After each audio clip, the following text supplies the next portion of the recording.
He taught the boy how to hunt men. Then he taught him when to stop. Horse Sense. A Wild Western Adventure. Chapter 1. The country was flat, ugly, and thirsty. Eldridge Sample rode the bay horse across a stretch of hardpan that looked like it had been baked in an oven and then forgotten about for 1,000 years. There wasn't a tree in sight, just scrub brush that clawed at the horse's legs, and a wind that felt like it was coming off a blacksmith's forge. He wasn't going anywhere in particular.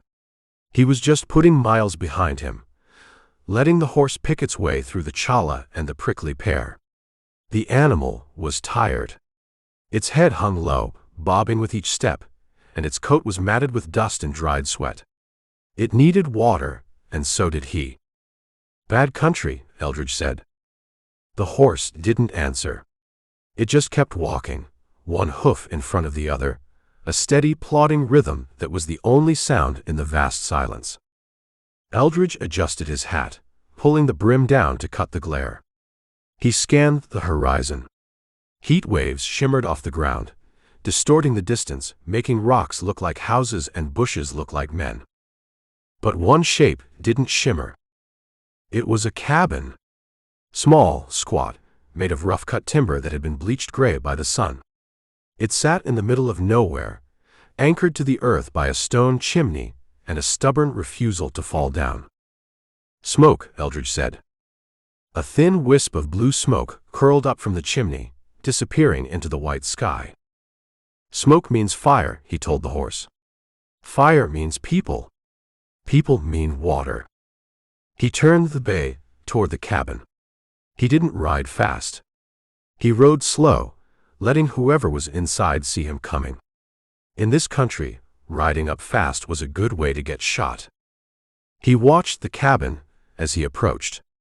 It was a dirt-scratch farm, the kind of place where hope went to die. A small patch of corn withered in the heat. A lean-to sagged against the side of the house. A corral made of mesquite poles held nothing but dust. But there was a trough, and it looked wet. He stopped 50 yards out. "Hello, the house," Eldridge called. His voice cracked. He hadn't used it in 2 days. The door opened. A woman stepped out. She was wearing a faded calico dress and a sunbonnet that hid her face. She held a shotgun in her hands. It wasn't a light bird gun. It was a heavy, double-barreled 10-gauge that looked like it could stop a buffalo. She didn't aim it at him. She held it across her body, ready, her thumb resting on the hammers. "State your business," she said. Her voice was flat, hard as the ground. "Just passing through, ma'am," Eldridge said. He kept his hands on the saddle horn, in plain sight. "My horse is thirsty. I was hoping to water him." She looked at him. She looked at the horse. She saw the dust on his coat, the weariness in the animal's stance. "Water's free," she said. "If you don't make trouble." "I'm fresh out of trouble," Eldridge said. "Left it back in the last town." "That's what they all say." She stepped off the porch. She didn't put the gun down. She walked to the trough, keeping her eyes on him. "Come on in," she said. Slow. Eldridge nudged the bay. The horse smelled the water now. It picked up its pace, eager. He rode to the trough and dismounted. His boots hit the dirt with a thud. He loosened the cinch on the saddle to let the horse breathe. The bay plunged its muzzle into the water, drinking deep, noisy gulps. Eldridge took off his hat. He wiped the sweat from his forehead with his sleeve. "Obliged," he said. "Don't be," she said. "It's just water. God put it there. I just pump it." She was older than he had first thought. Her face was lined, weathered by the sun and the wind. Her hands were rough, calloused. She looked like a woman who had buried things she loved and learned to live with the ghosts. "Name's Sample," he said. "Eldridge Sample." "Ellen," she said. She didn't offer a last name. Out here, last names didn't matter much. She looked past him, scanning the horizon. She wasn't looking at the view. She was looking for something specific. "Expecting company?" Eldridge asked. "Always," she said.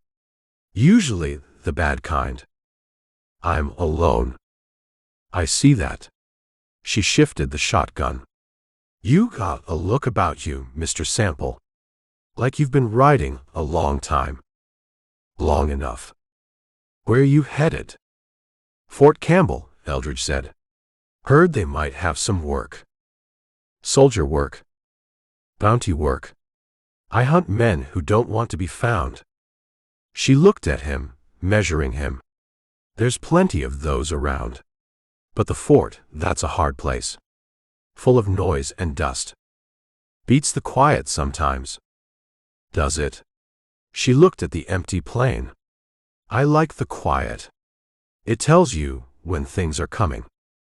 She tilted her head. She was listening. Eldridge listened too. At first, he heard nothing but the wind and the horse drinking. Then faint, rhythmic. Thump, thump, thump. Footsteps. Many of them. "Someone's walking," Eldridge said. "They're coming," Ellen said. She lowered the hammers on the shotgun, but she didn't put it down. "My boys." Eldridge turned. Out of the heat haze, shapes emerged. 5 figures. Walking in a line. They were trudging, heads down, dust kicking up around their boots. They looked tired. They looked beaten down by the miles. But they weren't alone. Behind each figure, tied to a lead rope, was a string of horses. 5 strings. 25 horses in all. They were wild mustangs. Shaggy, unkempt, rolling their eyes at the smell of the ranch. But they were halter broken. They followed the boys on the ropes, docile in their exhaustion. "Your sons?" Eldridge asked. "My sons," Ellen said. There was pride in her voice, mixed with relief. "They've been out 3 weeks. Catching wild ones in the breaks." The boys came closer.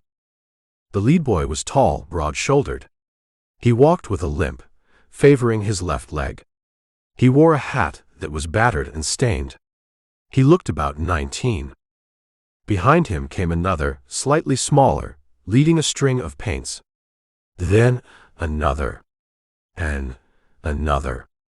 The last one was just a kid. Maybe 12.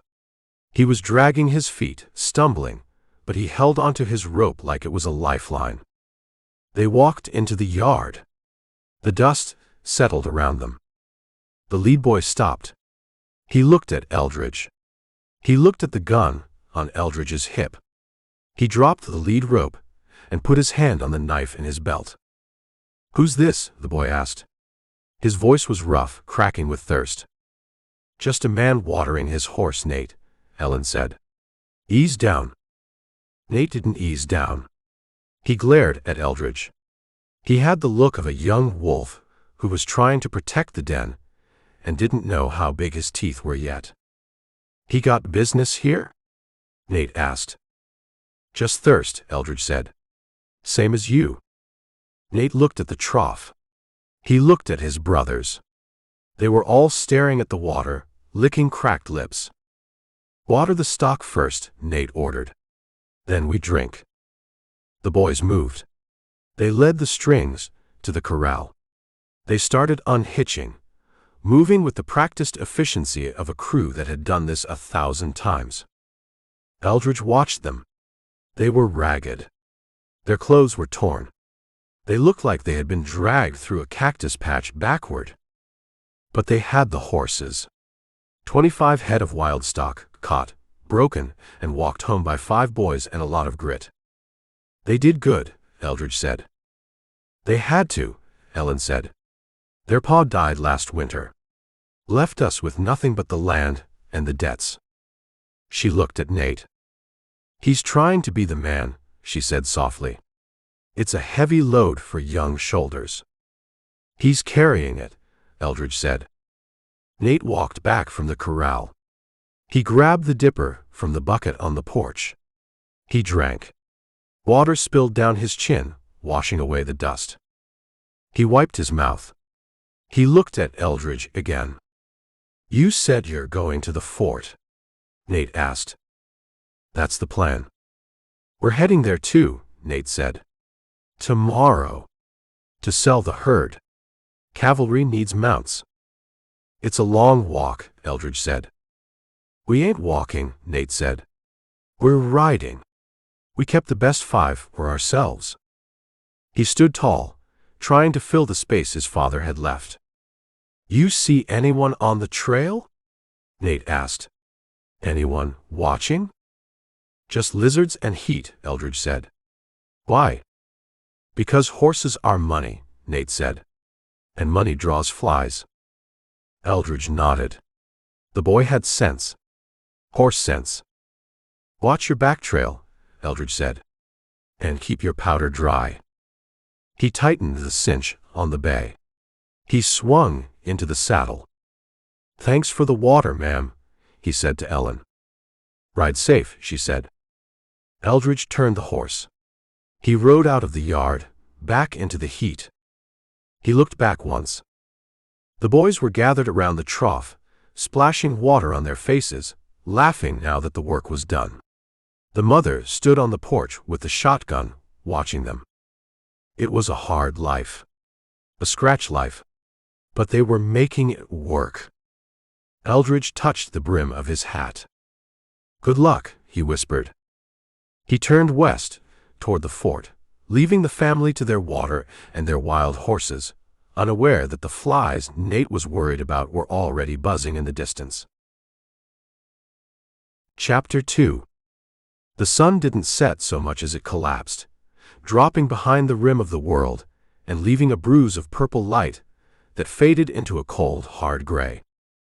Eldridge Sample rode the bay horse until the last of the light was gone, trusting the animal's feet more than his own eyes in the gloom.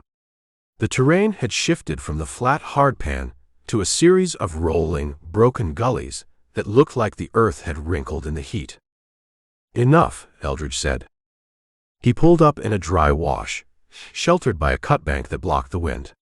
It wasn't a fort, but it was out of sight. He dismounted. The bay blew out a long breath, its sides heaving against the leather. It was a good horse, honest, but it had limits, and they had been pushing them since sunup. Eldridge stripped the saddle. He rubbed the horse down with a handful of dry sage, working the sweat out of the coat. He hobbled the front legs and let it graze on the sparse tufts of grass clinging to the wash floor. "Eat," he said. "It's free."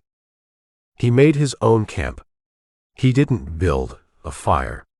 A fire was a comfort, but in this country, comfort was usually the first step toward dying. A fire blinded you to the dark and lit you up for anyone with a rifle and a grudge. He sat on his saddle, his back against the clay bank. He chewed on a piece of jerky that was tough enough to sole a boot. He washed it down with water from his canteen, warm, tasting of tin but wet. He watched the dark. The desert at night wasn't silent. It was a crowded room where everyone was whispering. A coyote yipped in the distance, a high, lonely sound. A kangaroo rat scuttled over the gravel, freezing when an owl swept overhead on silent wings. Eldridge watched the horizon to the east, back the way he had come, back toward the cabin and the 5 boys with the string of wild horses. He saw it. A spark. Then a glow. Then a flicker. "Fire," Eldridge whispered. It was about 5 miles back. Maybe 6. It was too big for a cooking fire. It pulsed orange against the black sky, throwing sparks that drifted up and died. Eldridge watched it. He analyzed it like a man reading a newspaper. "That's not the boys," he said to the darkness. Nate, the oldest boy, had the look of someone who knew the cost of mistakes.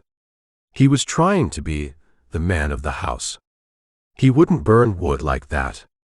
He wouldn't advertise his position to the whole territory, especially not with 25 head of stock that represented his family's entire future.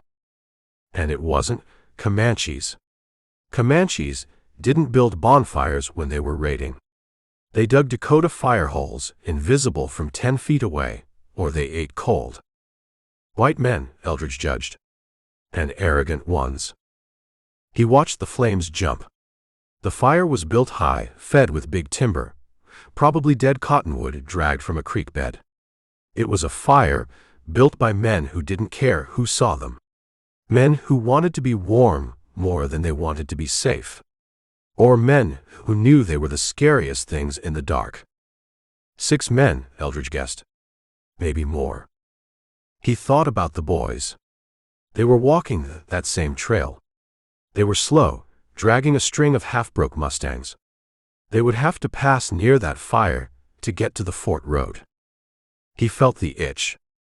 The one between his shoulder blades that told him he should saddle up and go look. He should ride back and tell Nate to swing wide. He pushed the thought away. Not my job, Eldridge said.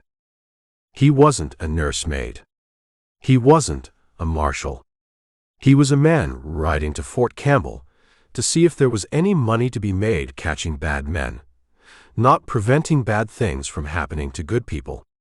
That was God's department, and God seemed to be on vacation in West Texas. He took another bite of jerky. He kept his eyes on the orange glow. He saw movement near the fire. Shadows passing in front of the light. They were moving around, restless. If it was a drover camp, they'd be settled. If it was a cavalry patrol, they'd have a perimeter. This looked like a party. Whiskey, Eldridge muttered. And confidence. He pictured them. Men in dusters, sitting on saddles, passing a bottle. Laughing. Checking their guns not because they were worried, but because they liked the feel of the steel. He knew the type. He had hunted enough of them. Men like Kreeger, a name he'd seen on a poster in Abilene months ago. Horse thieves. Opportunists who waited for the hard work to be done by someone else before they stepped in to collect the profit. The boys had done the hard work. They had roped the mustangs. They had broken them. They were walking them to market. And the fire was waiting. Eldridge drank from his canteen. He put the cork back in. Don't do it, he told himself. He wasn't going back. He was going forward. He lay down on his bedroll. He pulled his hat over his eyes. He listened to the wind hissing through the brush. But he couldn't sleep. The orange glow was burned into the back of his eyelids. He sat up. He looked at the fire again. It seemed brighter now. Or maybe the night had just gotten darker around it. He thought about the woman, Ellen, standing on the porch with the shotgun. He's trying to be the man. It's a heavy load. Heavy load, Eldridge said. He looked at the bay horse. The animal was asleep, one leg cocked. It needed the rest. If he rode back now, he'd burn the horse out. And for what? To tell a 19-year-old boy that there was a fire in the distance? Nate had eyes. Nate would see it. He'll go around, Eldridge decided. He's got horse sense. He'll see the fire, he'll smell the trouble, and he'll cut wide. Unless the men at the fire were waiting for him. Unless they knew he was coming. But how could they know? The boys had just walked out of the breaks. It was just bad luck. 2 paths crossing in the empty quarter. Eldridge lay back down. He forced his muscles to relax. He forced his breathing to slow. He was just passing through. That was the rule. You survive by keeping your head down and your nose out of other people's business. You survive by worrying about your own water and your own ammo. But the silence of the plain felt heavy. It felt like a held breath. The fire flickered in the distance, a beacon of bad intentions. Eldridge rolled onto his side, facing away from the light. He rested his hand on the stock of his rifle. "Good luck, Nate," he whispered. He closed his eyes. He slept, but it was a thin, ragged sleep, full of the sound of hooves and the smell of smoke that wasn't coming from a chimney. Chapter 3. The morning broke clear and cold, the kind of stillness where a man could hear a twig snap a mile away. Eldridge Sample broke camp before the sun cleared the horizon. He saddled the bay, chewed a piece of hardtack that tasted like old flour and pocket lint, and rode north. He didn't look back at the spot where he had seen the fire the night before. That was yesterday's worry, and today had its own miles to cover. He hit the main trail an hour later. It wasn't much of a road, just 2 ruts cut into the caliche by supply wagons heading to the fort, but it was easier traveling than the scrub. He heard them before he saw them. The sound of 25 wild horses moving together isn't a thunder, it's a clatter. Hooves on rock, the squeal of a mare nipping a gelding, the shout of a boy trying to sound like a man. Eldridge pulled the bay to the side of the trail. He rolled a cigarette. He waited. They came over the rise in a cloud of dust that glowed gold in the low sun. Nate was riding point. He was on a grulla mustang that looked like it had more kick than sense, fighting the bit, dancing sideways. Nate sat deep in the saddle, looking grim, his hat pulled low. He was trying to look like a trail boss who had been pushing beef to Kansas for 20 years, instead of a 19-year-old kid taking his inheritance for a walk. The herd spilled around him. They were good animals, wiry, tough, with the look of speed in their legs. They flowed down the trail like muddy water. The other brothers were working the flanks and the drag. Edward and George were shouting, waving hats. William was riding bareback on a paint. Matthew, the youngest, was bringing up the rear on a mule, coughing in the dust. Nate saw Eldridge. He spurred the grulla, cutting it out of the flow. He rode over. "Morning," Nate said. He didn't smile. He looked at Eldridge's cigarette like he wanted one, but was too proud to ask. "Morning," Eldridge said. "You got them moving." "They move fine," Nate said. "Long as you keep pushing. They smell the fort. Or maybe just the water. They smell the end of the line."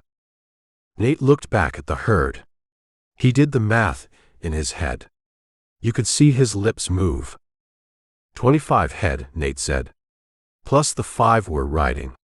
That's 30 animals. Lot of horseflesh. Captain Vogel at the fort. He pays $40 a head for Greenbrook mounts. I heard that from a wrangler in Cross Creek. 40 is top dollar, Eldridge said. For prime stock. These are mustangs. Small. Mean.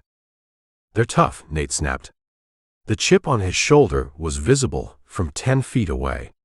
They don't need grain. They don't need shoes. The cavalry needs horses that don't die. If you get 30, Eldridge said, you're doing well.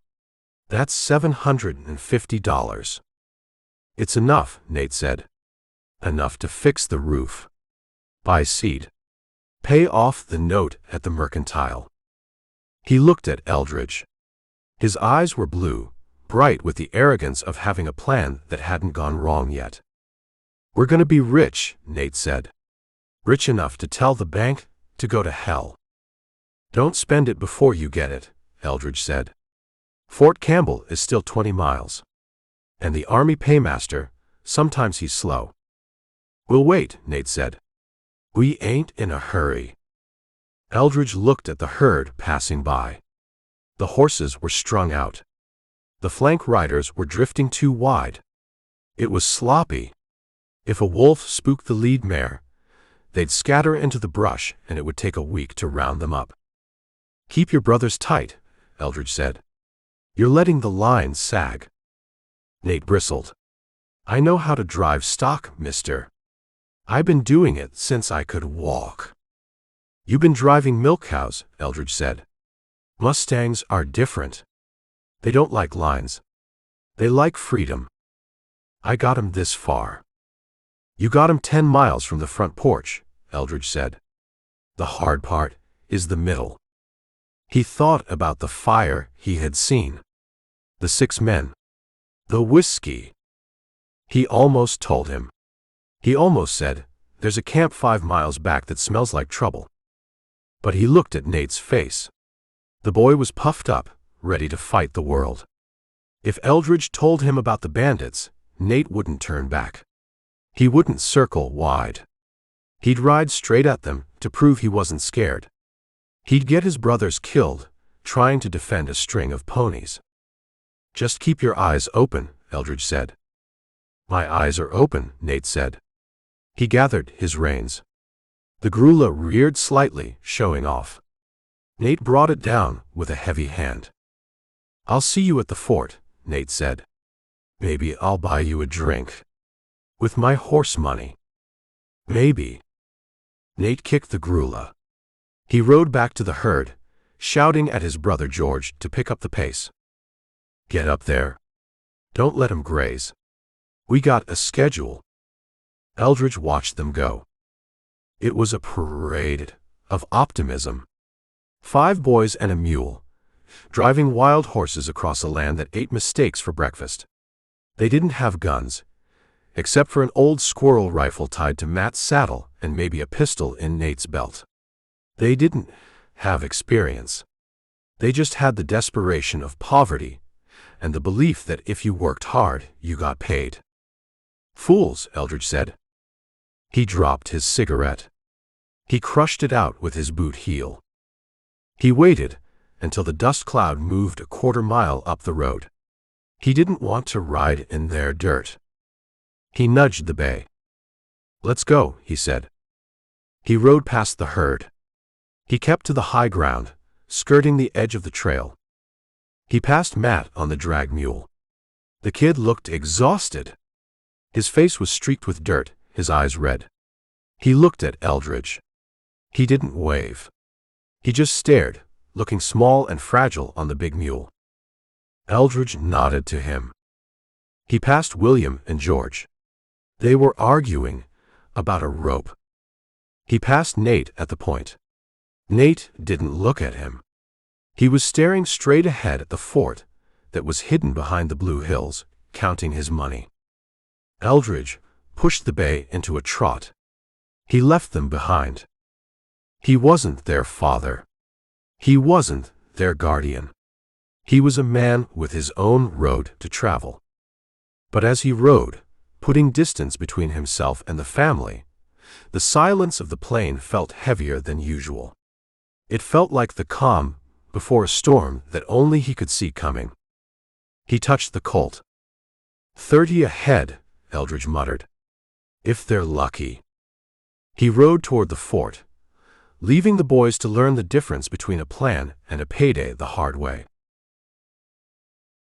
Chapter 4. Fort Campbell wasn't much of a fort. It was a collection of adobe buildings and canvas tents surrounded by a stockade wall that looked like it had been built by men who were more worried about the wind than the Comanches. Eldridge Sample rode through the main gate. The sentry, a private with a sunburned nose and a tunic that was unbuttoned at the collar, didn't ask for a pass. He just nodded, swatting a fly from his neck. "Hot enough for you?" the private asked. "It's Texas," Eldridge said.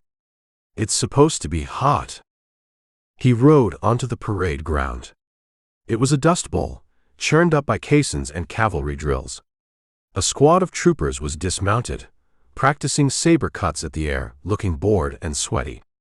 A blacksmith shop hammered out a rhythm that echoed off the barracks walls. Eldridge didn't stop at the stables. He rode straight to the headquarters building. It was the only structure with a porch and a flag that wasn't tattered. He tied the bay to the rail. He loosened the cinch. "Rest," he told the horse. "We made it." He walked up the steps. His boots were heavy with the dust of the trail. He brushed his coat off, sending a cloud into the stagnant air. He stepped inside. The office was dim, smelling of ink, stale tobacco, and the specific musty odor of government paperwork. A clerk sat at a small desk near the door, scratching away with a steel pen. "Help you?" the clerk asked without looking up. "Looking for the commander," Eldridge said. "Captain Vogel." "He's busy." "I'll wait." Eldridge leaned against the wall. He took out his tobacco pouch. It was almost empty. He rolled a thin cigarette, licking the paper. "No smoking," the clerk said. "Captain hates it." Eldridge put the unlit cigarette in his mouth. "I'm just holding it." The door to the inner office opened. A man stepped out. Captain Vogel was short, wire-thin, with a face that looked like it had been cured in brine. He wore his uniform tight, every button polished, every crease sharp. He looked like a man who believed that if his boots were shiny enough, the desert wouldn't kill him. He looked at Eldridge. He saw the dust. He saw the gun. "You the scout?" Vogel asked. "I'm a contractor," Eldridge said. "Name's Sample."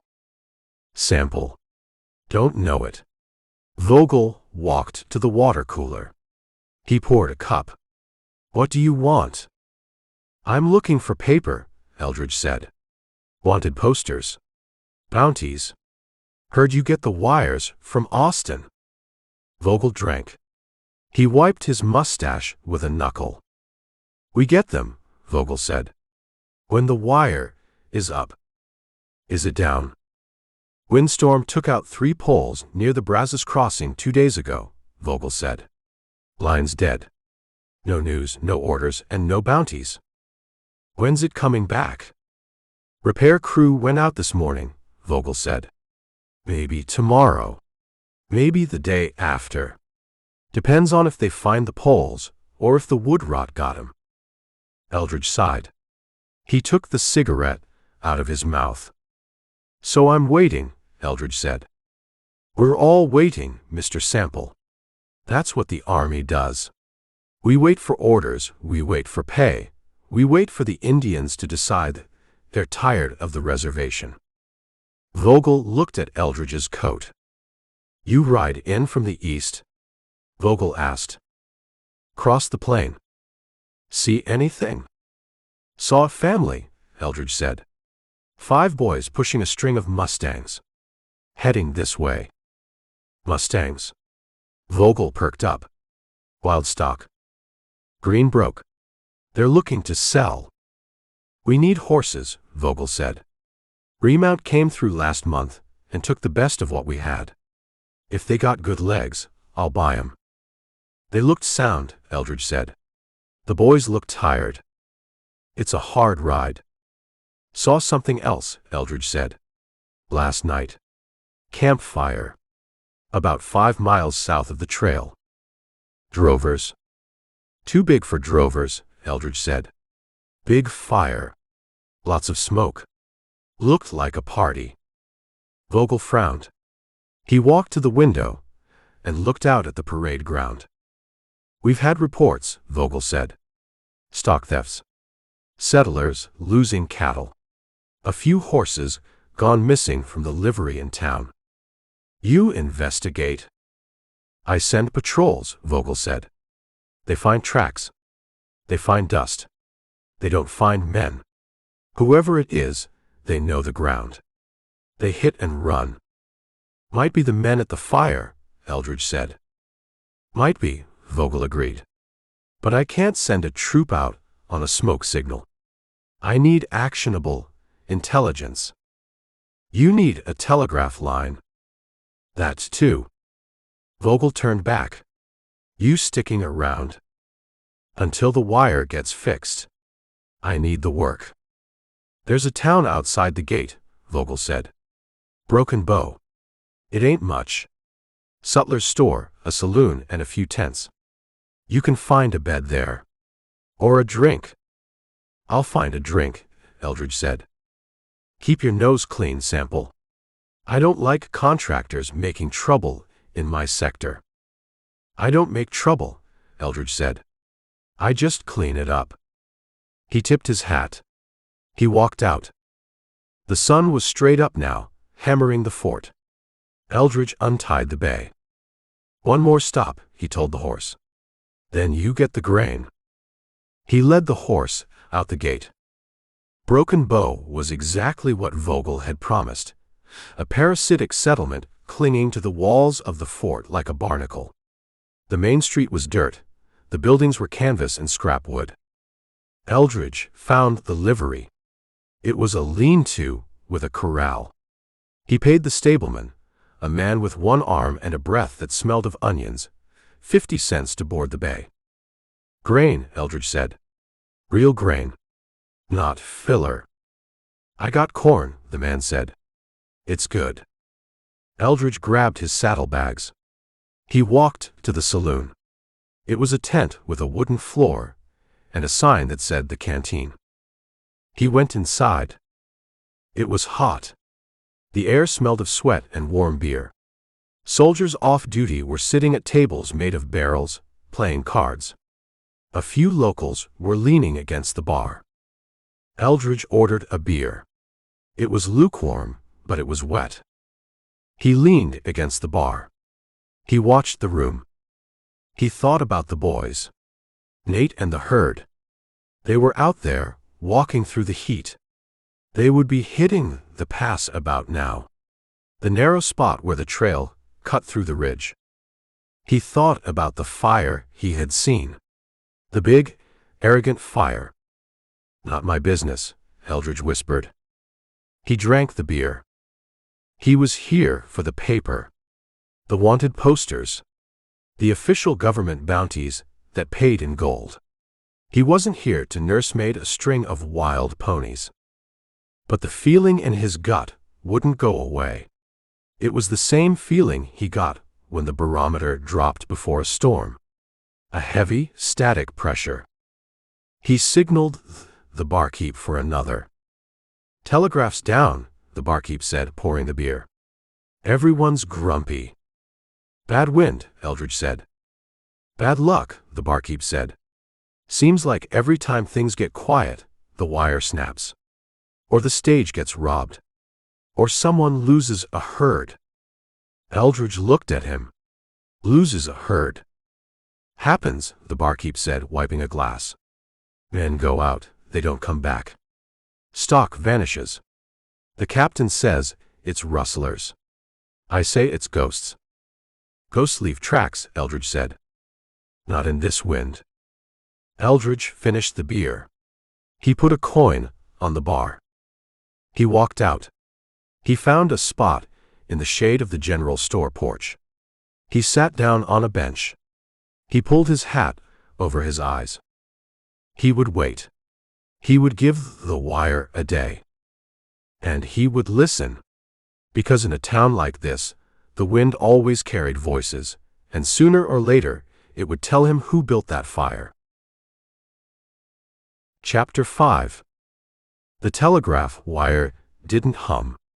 It sagged between the poles, like a clothesline that had given up on drying the laundry. Eldridge Sample sat on the porch of the sutler's store in Broken Bow, tilting his chair back against the rough pine siding. He watched the wire. He watched the road. He watched the heat waves shimmer off the parade ground of the fort 300 yards away. Still dead, the storekeep said, sweeping dirt off the boardwalk that was just going to blow back on in 5 minutes. Repair crew came back last night.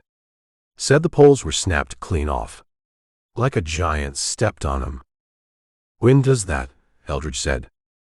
Wind don't use an axe, the storekeep muttered. Eldridge looked at him.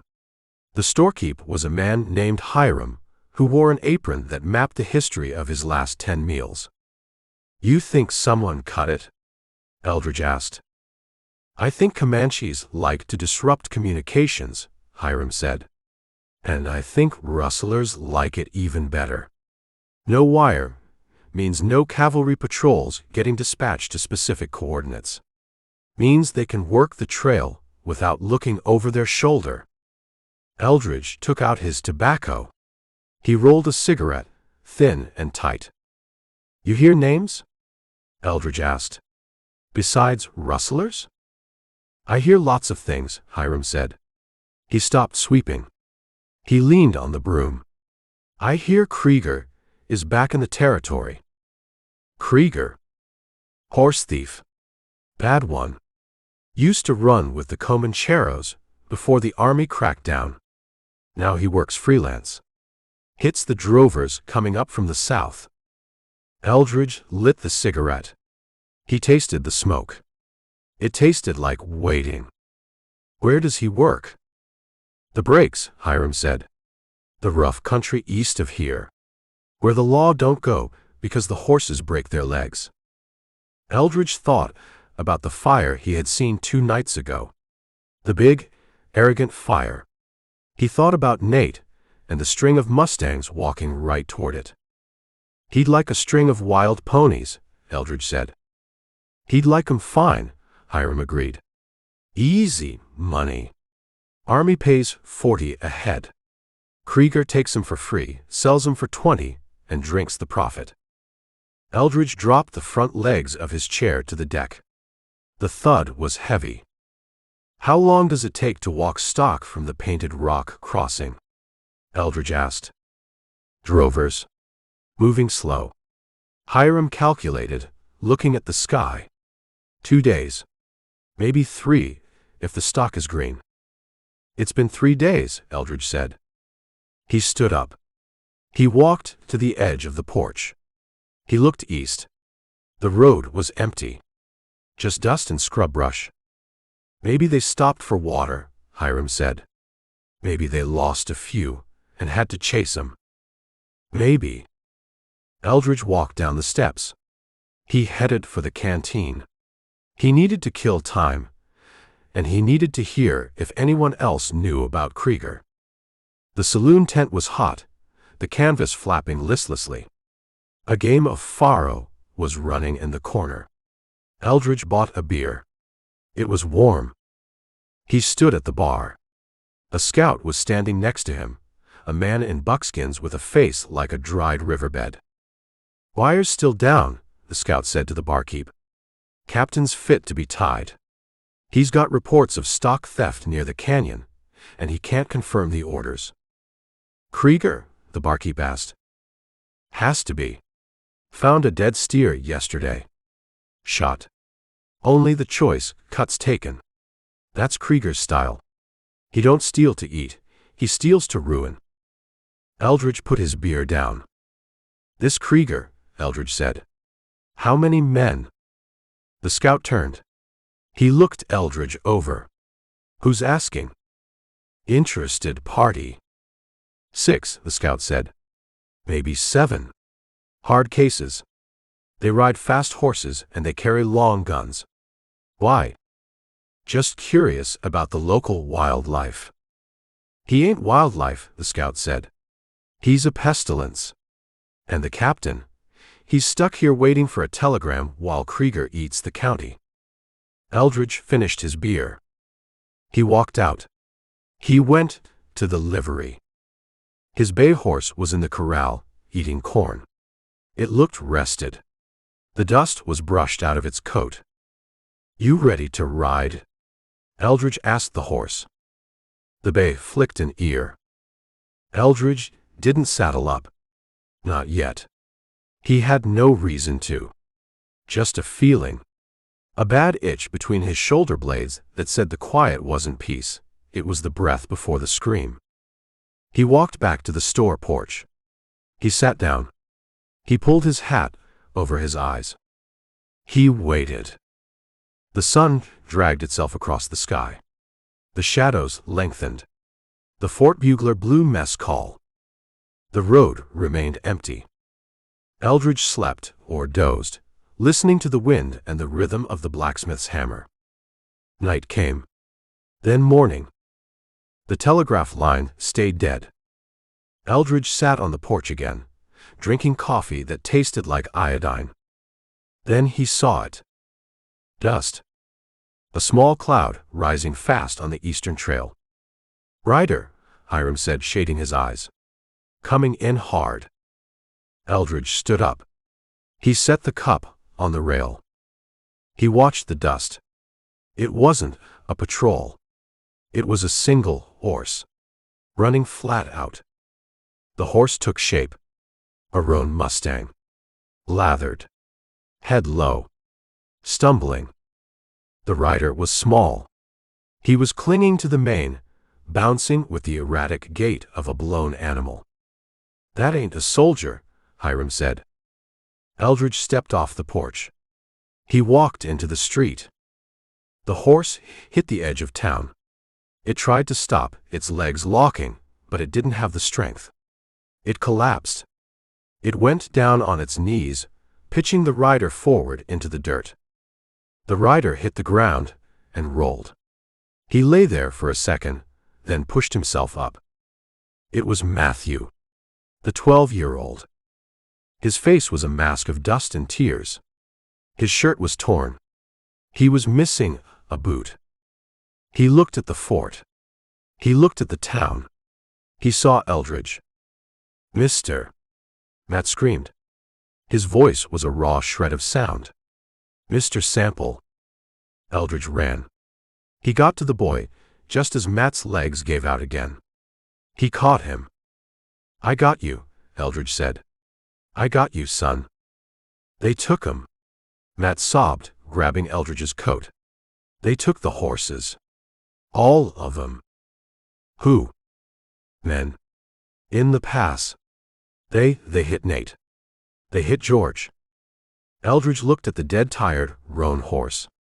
He looked at the boy's terrified eyes. "Kreeger," Eldridge said. He looked up at the fort. The sentries were watching, but they weren't moving. They were waiting for orders.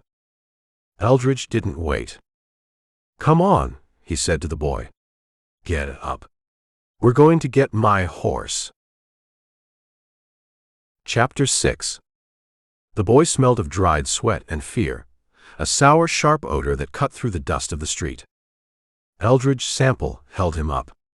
Matthew was small for 12, nothing but wire and bone wrapped in a torn shirt that had been white when they left the homestead. He was shaking, a vibration that started in his knees and rattled his teeth. "Easy," Eldridge said. "You're safe." "They took him," Matt gasped. He grabbed Eldridge's lapels, his knuckles white. "They took the ponies. All of them." "Nate," he tried to stop him. He had the pistol. "But they hit him." "Slow down," Eldridge said. He walked the boy to the water barrel on the porch of the store. Hiram, the storekeep, stood there holding his broom like a weapon, staring at the roan mustang that was heaving in the dirt, trying to find enough air to stay alive. "Give him the dipper," Eldridge said. Hiram dipped the ladle. He handed it to the boy. Matt drank. He gulped, water spilling down his chin, washing streaks of mud from his neck. He drank until he choked. "That's enough," Eldridge said. He took the ladle away. "You'll make yourself sick." He sat the boy down on the bench. He looked at the roan horse. The animal was done. Its legs were trembling, foam dripping from the bit. It had run 20 miles on heart alone. "Hiram," Eldridge said, "get a bucket. Sponge that horse off. Don't let him drink yet, or he'll founder." Hiram nodded. He put the broom down and went for a bucket. Eldridge sat next to Matt. He took off his own hat and set it on his knee. "Tell me," Eldridge said. We was in the pass," Matt said. His voice was thin, reedy. "The narrow one, with the high walls." Nate said it was a shortcut. "The narrows," Eldridge said. "I know it." "They was waiting," Matt said. "Men. On the rim. They started shooting. Not at us. At the ground. To spook the herd." "How many?" "6, Matt said. "Maybe 7. They wore dusters. handkerchiefs on their faces. But I saw the leader. What did he look like? Big, Matt said. Red beard. Mean eyes. Kreeger, Eldridge said. The scout in the saloon had described him. Hard case. The horses scattered, Matt said. He wiped his nose with his sleeve. They ran back down the canyon. Nate, he tried to turn him. He rode the grulla right at the men. He pulled his gun. Matt squeezed his eyes shut. One of them, he swung a rifle. Hit Nate in the face. Knocked him off. Then they went after Edward and George. Did they kill them? No, Matt whispered. They beat him. With quirts. With ropes. They laughed, Mr. Sample. They laughed while they did it. Eldridge felt the cold knot in his stomach. It wasn't surprise. It was confirmation. Kreeger didn't just want the horses. He wanted the dominance. He wanted to break the boys, so they wouldn't follow. They took the herd, Matt said. They roped the lead mares and dragged them south. Toward the breaks. And you. Nate yelled at me, Matt said. He was on the ground, bleeding. He yelled, "Run, Matt. Go to the fort. Get the soldiers." Matt looked at the stockade walls looming over the town. So I ran, he said. I rode the roan until she almost quit. I came to get the army. Eldridge looked at the fort. He looked at the sentry walking the wall. Stay here, Eldridge said. He stood up. He walked into the street. Captain Vogel was coming down the hill. He was walking fast, his boots polished, his saber slapping against his leg. He had seen the commotion from the gate. He stopped in front of the store. He looked at the boy. He looked at the horse. What happened? Vogel asked. Rustlers, Eldridge said. Kreeger. Hit the family in the pass. Stole the stock. Beat the boys. Vogel frowned. He looked at the horizon. The pass. That's 10 miles out. They're heading south, Eldridge said. Into the breaks. You can catch them if you send a patrol now. Vogel sighed. He took off his hat and wiped the sweatband. I can't, Vogel said. What? I can't send a patrol, Vogel said. Not on the word of a boy. Not without orders. Orders. Eldridge stared at him. You're the commander. Order them. My orders are to hold the fort, Vogel said. To protect the supply line. I don't have jurisdiction over civilian property disputes 10 miles outside the perimeter. Not unless I have a signed warrant or a directive from the department. The telegraph is down, Eldridge reminded him. Exactly, Vogel said. I'm blind. I send 20 men into the breaks chasing horse thieves, and the Comanches hit the fort. I'm court-martialed. Those boys are hurt, Eldridge said. They're sitting in the dirt with nothing.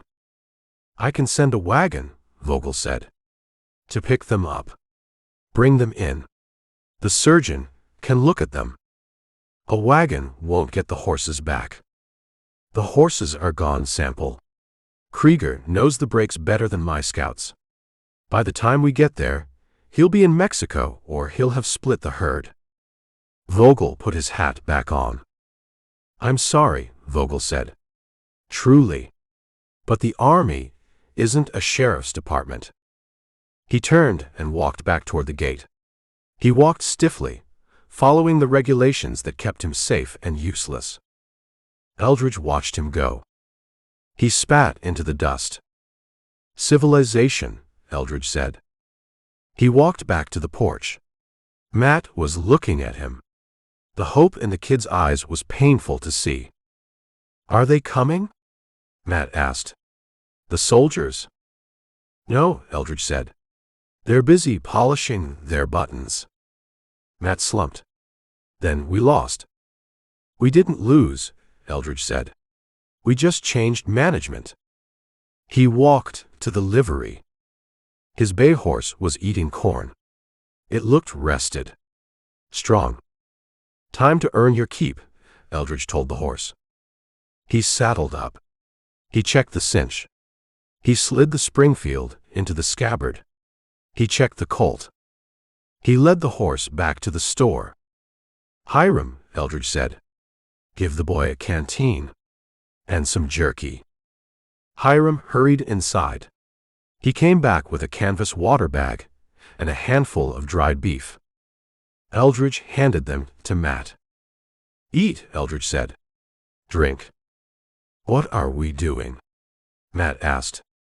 "You're going to stay here," Eldridge said. "With Hiram. You're going to rest." "No," Matt said. He stood up. He wobbled, but he stood. "Nate told me to get help. I ain't staying." "Your horse is done, son. Look at her." The roan was standing with its head down, legs splayed. It wouldn't make another mile. "I'll walk," Matt said. "I know the way." Eldridge looked at the boy. He saw the grit. It was the same grit he had seen in Nate. The kind that got you killed, or got you rich, depending on the day. "You don't have to walk," Eldridge said. He reached down. He grabbed Matt by the back of his belt. He hoisted him up.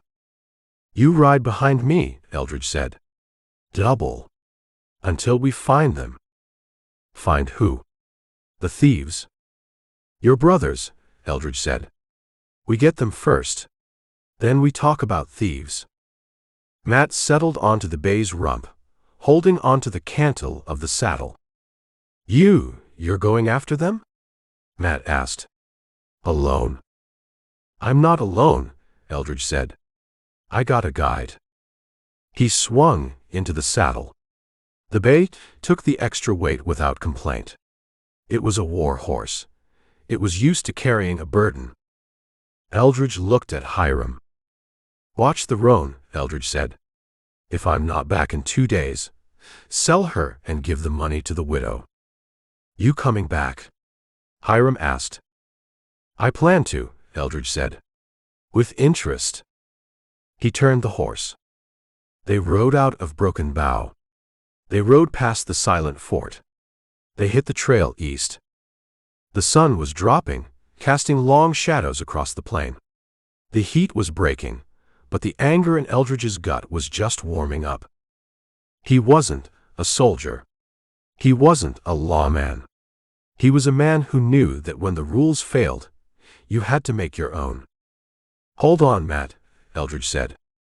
He kicked the bay into a lope, heading for the pass where the family had fallen, and where the reckoning would begin.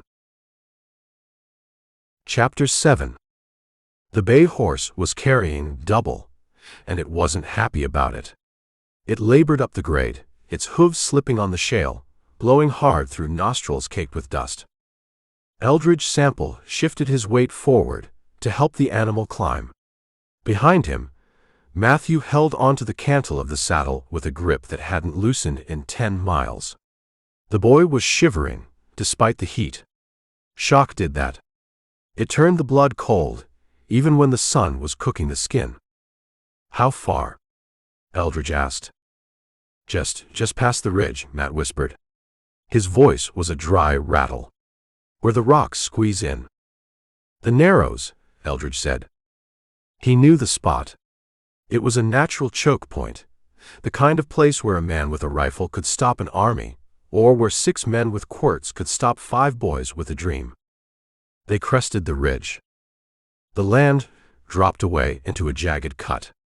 The shadows were already pooling in the bottom, dark and heavy. Eldridge scanned the wash. He didn't see horses. He didn't see dust rising from a herd. The mustangs were gone, driven south into the breaks hours ago. He saw movement near a cluster of boulders at the base of the cliff. "There," Matt said. He pointed a shaking finger. Eldridge nudged the bay down the slope. The horse picked its way through the scree, sliding on its haunches. As they got closer, the shapes resolved into people. 4 of them, huddled in the dirt like survivors of a shipwreck, waiting for a tide that wasn't coming. Nate was standing. He was leaning against a rock, holding his ribs. His face was a mask of dried blood. His nose was broken, swollen to the size of a plum, and pushed to the side. His eyes were slits in the purple flesh. Edward was sitting on the ground, his head between his knees. George was lying flat, staring at the sky. William, the 13-year-old, was trying to use his shirt to wipe the blood off George's leg.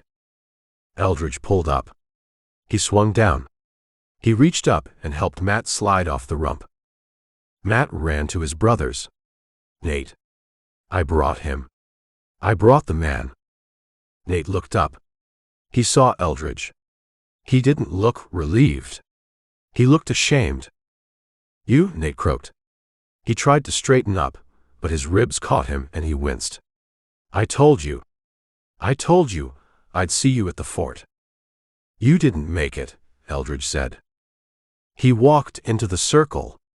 He looked at them. They had been worked over. Professional work. Not trying to kill, just trying to hurt. Trying to break the spirit so they wouldn't follow. Water, Eldridge said. He unhooked his canteen. He handed it to William. Small sips. Pass it around. William took it. His hands were trembling. He gave it to George first. Eldridge walked to Nate. He looked at the boy's face. That nose needs setting, Eldridge said, before it heals crooked. Leave it, Nate spat. Blood flecked his lips. Where's the cavalry? Matt said. He was getting the soldiers. Soldiers are busy polishing their boots, Eldridge said. You got me. Nate looked at the empty trail behind Eldridge. He realized there was no column of blue coats coming over the rise. No bugles. Just a drifter on a tired horse. 1 man, Nate said bitterly. They took 30 head, mister. 6 men. Armed. I know. They beat us, Nate said. He looked at his hands. They were raw, skinned. They used the ropes. They whipped us like dogs. They wanted you to stay down. I didn't stay down, Nate said. I tried to get the gun. My pistol. Where is it? He took it. The big one. Red beard. Kreeger. Nate looked up. You know him? I know his type, Eldridge said. He steals what other people build. Eldridge walked to George. The boy's leg was bleeding from a gash on the shin. Kick? Eldridge asked. Horse, George whispered. When they stampeded him, I got trampled. It's not broken, Eldridge said, feeling the bone. Just meat. Wrap it tight. He stood up. He looked at the tracks leading south. A wide highway of hoof prints heading into the rough country. They're gone, Eldridge said. 4 hours ago. Maybe 5. We go after them, Nate said. He pushed himself off the rock. He swayed, but he stood. We get him back. You can't even walk straight, Nate. They're my horses. Nate shouted. His voice cracked. My father's horses. I promised Ma. I promised I'd sell 'em. He took a step toward the trail. He stumbled. Eldridge caught him by the arm. Easy, Eldridge said. Nate pulled away. Don't touch me. I failed him. You see that? I failed him. He gestured to his brothers. Edward was crying quietly. Matt was holding Eldridge's canteen like it was a holy relic. You're alive, Eldridge said. That counts. It don't pay the mortgage, Nate said. Eldridge looked at the sun. It was dropping fast. The canyon was filling with shadow. We can't track them in the dark, Eldridge said. And you boys are in no shape to hike. I ain't hiking, Nate said. I'm riding. You two don't have a horse. Nate looked at Eldridge's bay. You do. Eldridge stepped between Nate and the horse. He's carrying double already, Eldridge said. He's not carrying the whole family. I'm going, Nate said. With or without you. Eldridge looked at the kid. 19 years old. Broken nose. Ribs likely cracked. But he had the fire. The kind of stupid, stubborn fire that got people killed or made them legends. Listen to me, Eldridge said. His voice was low, hard. Kreeger isn't a Mustang. You don't rope him. You don't break him. You kill him. Or he kills you. I'll kill him, Nate said. With what? Your hands. Nate looked around. He picked up a rock. A heavy piece of limestone. If I have to. Eldridge looked at the rock. He looked at the boy's shaking hands. Put the rock down, Nate. Nate held it for a second longer, then let it drop. It hit the dirt with a thud. What do we do? Nate asked. The fight drained out of him, leaving just the pain. We split up, Eldridge said. No, Nate said. We stick together. Your brothers are hurt, Eldridge said. They need a doctor. Or at least a bed. They can't chase rustlers into the breaks. He pointed to Matt. Matt, Eldridge said. Can you ride? Yes, sir. Take the other 3, Eldridge said. Double up, if you have to. Walk, if you have to. Get back to the fort. Tell Captain Vogel I found you. Tell him to send a wagon, if he can spare one. I ain't going back, Nate said. I know, Eldridge said. You're coming with me. Nate looked at him. You mean it? I mean, I need someone who knows the horses, Eldridge said. And I need someone to watch my back. But you listen to me, Nate. You do exactly what I say. No heroics. No shouting. We hunt them quiet. Quiet, Nate nodded. He touched his swollen nose. I can be quiet. Good. Eldridge turned to the younger boys. Edward, Eldridge said. You're in charge. Get them to the fort. Don't stop for anything but water. Edward nodded. He looked scared, but he stood up. We'll make it, Edward sighed. Eldridge took the canteen back from William. It was empty.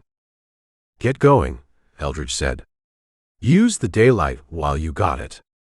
The 4 younger boys started walking back up the trail. They moved slow, limping, supporting each other. Matt looked back once at Nate. Get our horses, Nate, Matt called. I will, Nate said. He watched them go, until they disappeared over the ridge. Then he turned to Eldridge. They took everything, Nate whispered. They left you, Eldridge said.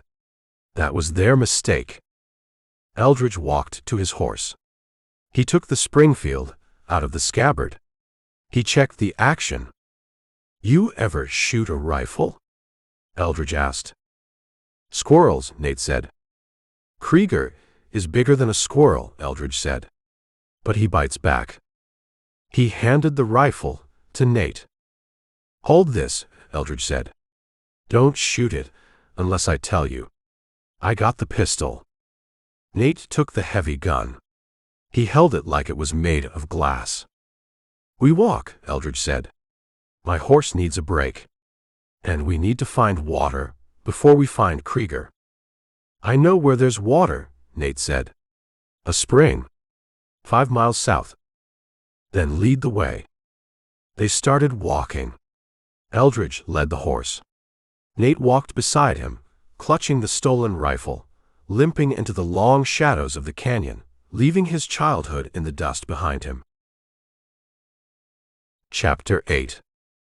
The spring was a muddy seep at the base of a cutbank, hidden by a screen of tamarisk that rattled in the evening wind.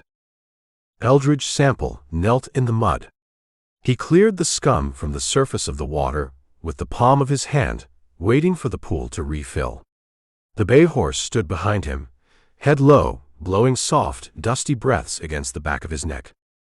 "Drink," Eldridge said to the horse. He cupped his hands, lifting the water to the animal's muzzle.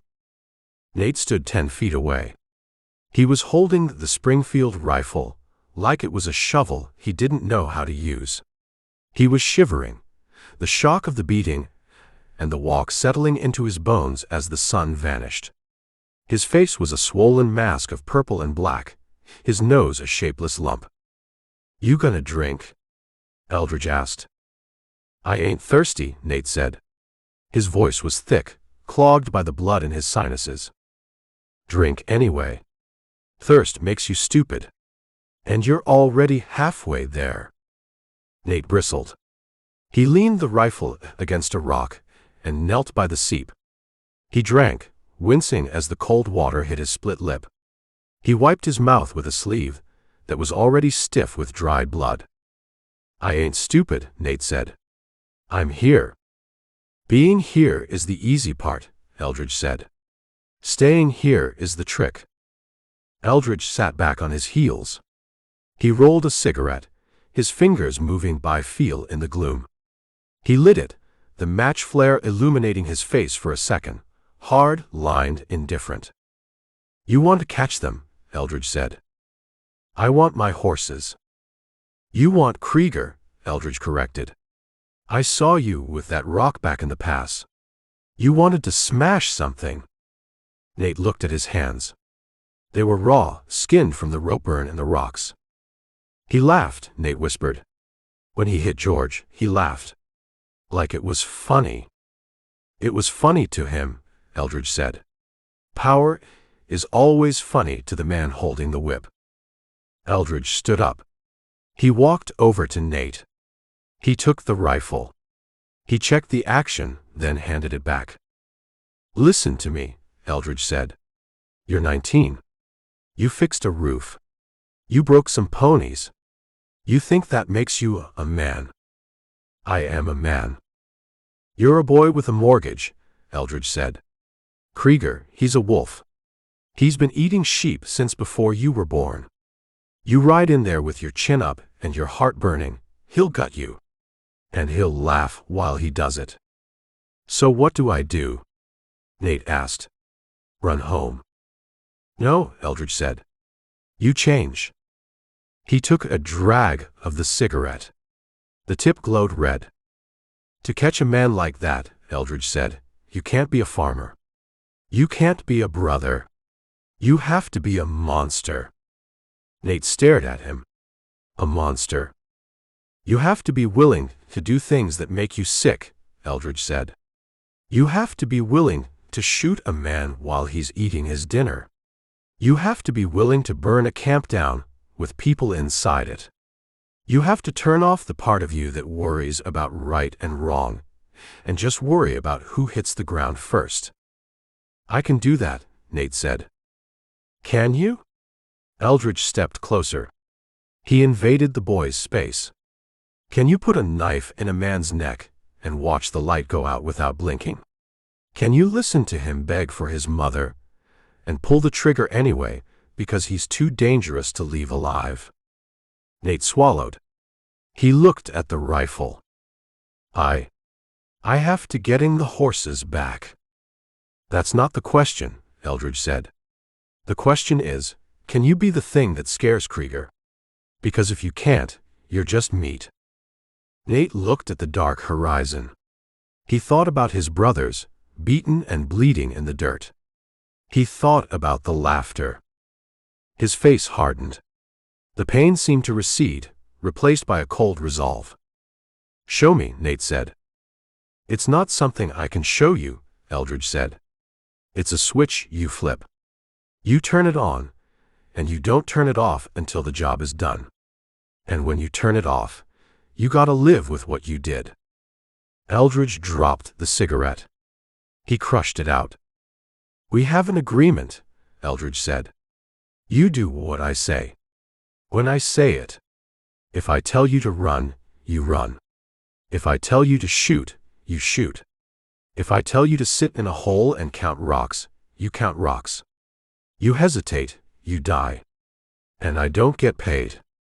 I won't hesitate. Good. Eldridge walked to the edge of the wash. He scanned the ground in the moonlight. They came this way, Eldridge said. How do you know? Because it's the only water. Eldridge pointed to a patch of churned mud near the overflow of the seep. Tracks. Shod horses. 6 of them. He crouched. He picked something up. And this, he said. He held it out. A cigarette butt. Hand-rolled. Sloppy. The paper was burnt on one side where it had canoeing. Kreeger smokes cheap tobacco, Eldridge said. And he spits when he talks. He looked at the tracks leading away from the water. They headed south, toward a ridge of jagged limestone. They watered the herd, Eldridge said. Then they pushed on. They want to put the ridge between them and the fort before they camp. We can catch them, Nate said.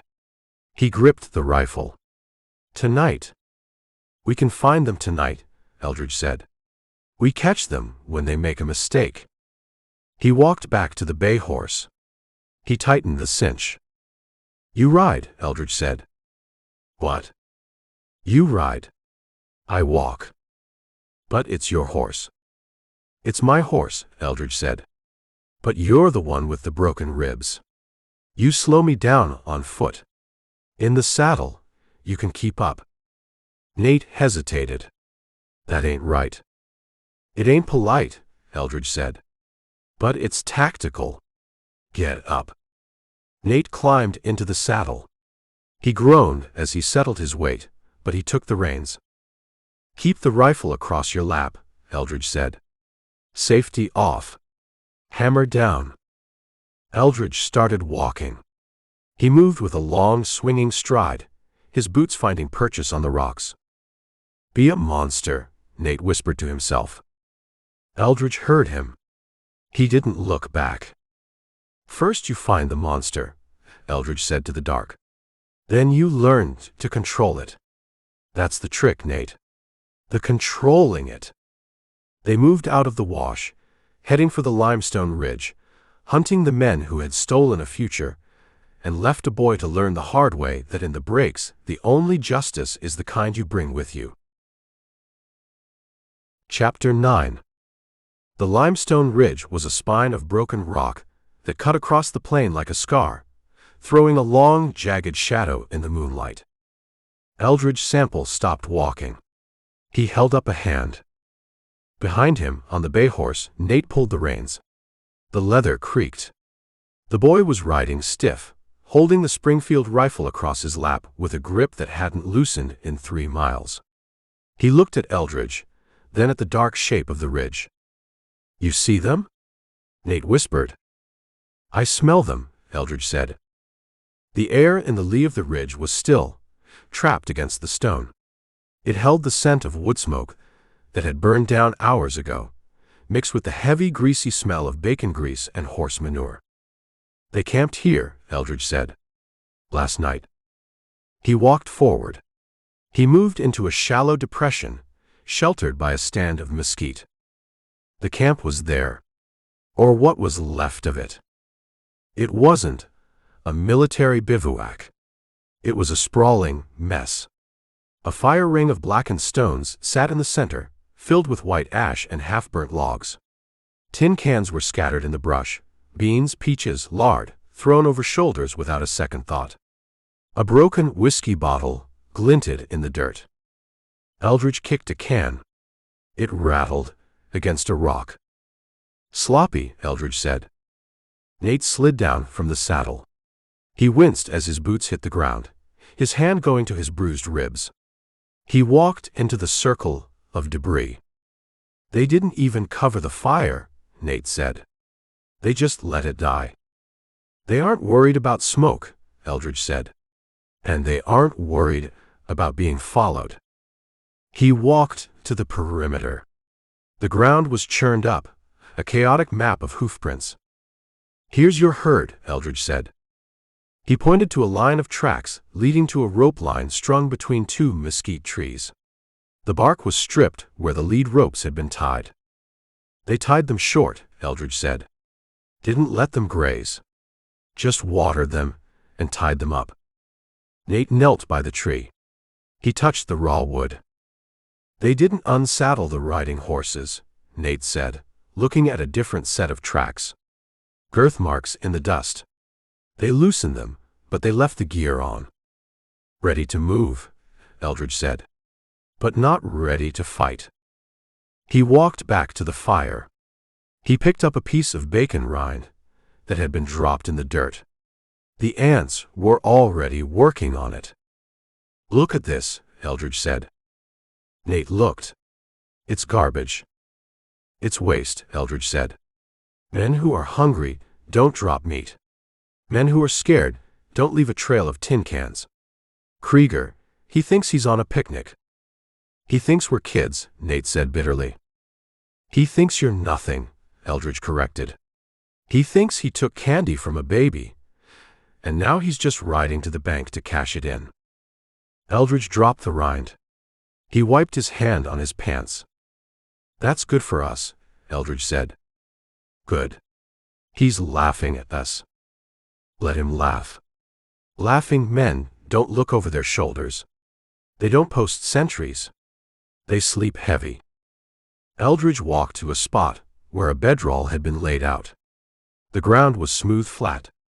A pile of cigarette butts lay next to where the sleeper's head would have been. Kreeger, Eldridge said. Same tobacco. He looked at the spacing of the bedrolls. There were 6 of them. Spread out. No defensive perimeter. Just men sleeping where they fell. 6 guns, Eldridge said. Plus Kreeger makes 7. No, 6 total. Matches the tracks at the spring. Nate was walking the edge of the camp, looking at the tracks of his mustangs. He stopped at a patch of ground that was scuffed and bloody. One of them went down, Nate said. See. The drag marks. The blood. Eldridge walked over. He looked at the sign. A horse went down, Eldridge agreed. Probably fought the rope. Kreeger didn't untie it. He probably whipped it until it stood up. Nate's face hardened. The swelling around his nose turned his expression into a permanent scowl. I'm gonna kill him, Nate said. We talked about that, Eldridge said. You kill him when it's time. Not when you're mad. I'm always mad. Then use it. Don't let it use you. Eldridge walked back to the bay horse. He tightened the cinch. They left here at dawn, Eldridge said. The ash is cold. That gives them 12 hours. They're miles ahead. They're pushing a string of 30 horses through broken country, Eldridge said. They can't run. They have to walk. We can move faster. We need to ride, Nate said. Double up again. No, Eldridge said. The terrain gets rougher from here. The bay needs to save its legs. I walk. You ride. I can walk. You have broken ribs. You walk, you slow down. You slow down, we lose them. Eldridge looked at the trail leading south. It wound into a maze of hoodoos and shadow. Besides, Eldridge said, I like walking. Helps me think. Think about what? Think about how Kreeger is going to look when he realizes the baby has teeth. Eldridge took a drink from the canteen. He handed it to Nate. Wet your whistle, Eldridge said. Then get in the saddle. We got ground to cover. Nate drank. He capped the canteen and hung it on the horn. He climbed up, wincing as his ribs shifted. Eldridge started walking. He stepped over the trash Kreeger had left. The trail was easy to follow. Kreeger wasn't hiding. He was advertising. He was leaving a line of breadcrumbs made of arrogance and waste. Eldridge moved with a long, loping stride. He didn't look tired. He looked like a machine that had been turned on and set to a specific task. Nate watched him from the saddle.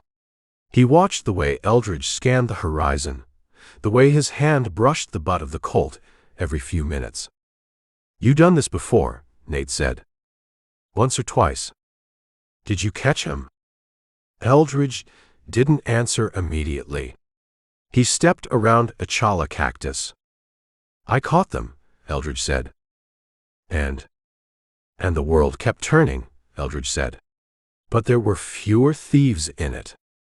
They moved into the dark, following the tracks of the confident men, closing the distance one step at a time. Chapter 10. The moon was gone, leaving the breaks in a gray pre-dawn suspension that wasn't quite light and wasn't quite dark. It was the time of day when the temperature bottomed out, cold enough to stiffen the leather of the saddle and make a man's stomach cramping with hunger feel like a fist squeezing his guts. Eldridge Sample stopped walking. He held up a hand. Nate pulled the bay horse up.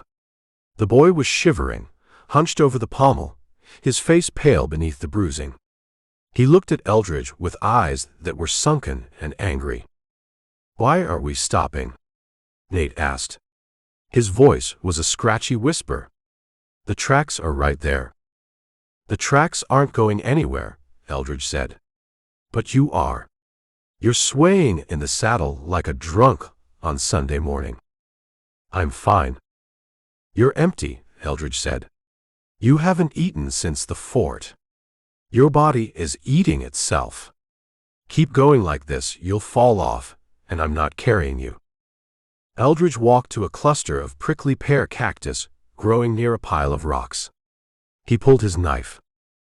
"Get down," Eldridge said. Nate slid off the horse. He stumbled, his boots dragging in the dust. He had to grab the stirrup fender to stay upright. "We're wasting time," Nate said. "Kreeger is getting away." "Kreeger is sleeping," Eldridge said. "Or he's eating breakfast. Which is what we're going to do." Eldridge used the back of his knife blade to scrape the spines off a reddish-purple cactus fruit. He sliced the top off, exposing the seedy wet pulp inside. He handed it to Nate. "Eat it," Eldridge said. "Spit the seeds." Nate looked at the fruit. "It's cactus." "It's sugar," Eldridge said. "And water. Eat." Nate took it. He bit into it tentatively, then ravenously, juice running down his chin, mixing with the dried blood. Eldridge harvested 3 more. He ate one himself. It tasted sweet, earthy, and cool. "It ain't steak," Eldridge said, "but it keeps the engine running." He walked over to a dead mesquite bush. He crouched. He picked up a stone. "What are you doing?"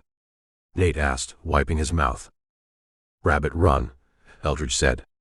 He pointed to a faint trail in the dirt, a highway for small paws. "Fresh droppings. They use this path to get to the water seep." "We going to shoot a rabbit?" Nate touched the Springfield scabbard.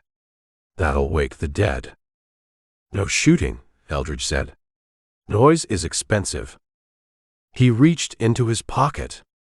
He pulled out a piece of copper wire, a leftover from a fence repair job he'd done in Kansas. He twisted it into a loop, a snare. He set it over the run, anchoring it to the mesquite root. "Now we wait," Eldridge said. "Wait." Nate's voice rose. "We can't wait. Kreeger is moving." "Kreeger is pushing a herd through broken rock," Eldridge said. "He's making 2 miles an hour. We can make 4. We catch him when we're ready." Eldridge sat down with his back against the rock. He pulled his hat low. "Patience," Eldridge said. "It's a weapon. Use it." Nate paced. He kicked at the dirt. He looked at the trail leading south. He was vibrating with the need to move, to hit, to do something. "You said be a monster," Nate said. "Monsters don't sit around eating cactus." Monsters eat whatever they can get, Eldridge said. And they don't rush. A wolf doesn't run itself to death, chasing a deer it can't catch. It trots. It waits for the deer to make a mistake. Kreeger made a mistake, Nate said. He stole my horses. That wasn't a mistake. That was business. His mistake is thinking he got away with it. A soft thump and a scuffle came from the brush. Eldridge opened one eye. The wire snare was pulled tight. A jackrabbit was thrashing in the dust. Eldridge stood up. He walked over. He grabbed the rabbit by the hind legs. He killed it with a quick chop of his hand to the back of the neck. He looked at Nate. Breakfast, Eldridge said. He skinned the rabbit quickly, his knife moving with practiced economy. He didn't build a fire. Smoke was a signal. He cut the meat into strips. Raw? Nate asked, looking at the pink flesh. It's protein, Eldridge said. He handed a strip to Nate. Chew it slow. Nate took it. He looked like he wanted to throw it up, but he put it in his mouth. He chewed. He swallowed. Better? Nate said, surprised. You feel the shake going away. Nate held out his hand. It was steady. Yeah. Now you're ready, Eldridge said. He wiped his knife on his pants. He checked the bay horse. The animal had grazed on a patch of buffalo grass. It looked ready to work. Kreeger isn't far, Eldridge said. I saw the sign back there. A horse with a chipped hoof. One of yours. The sorrel mare, Nate said immediately. She has a crack in the near fore. I was gonna shoe her at the fort. She's limping, Eldridge said. Slowing them down. Kreeger will get tired of her soon. He'll either cut her loose or shoot her. Nate's jaw tightened. If he shoots her, we'll hear it, Eldridge said. And then we'll know exactly where he is. Eldridge mounted the bay. He looked down at the boy. Nate looked older than he had yesterday.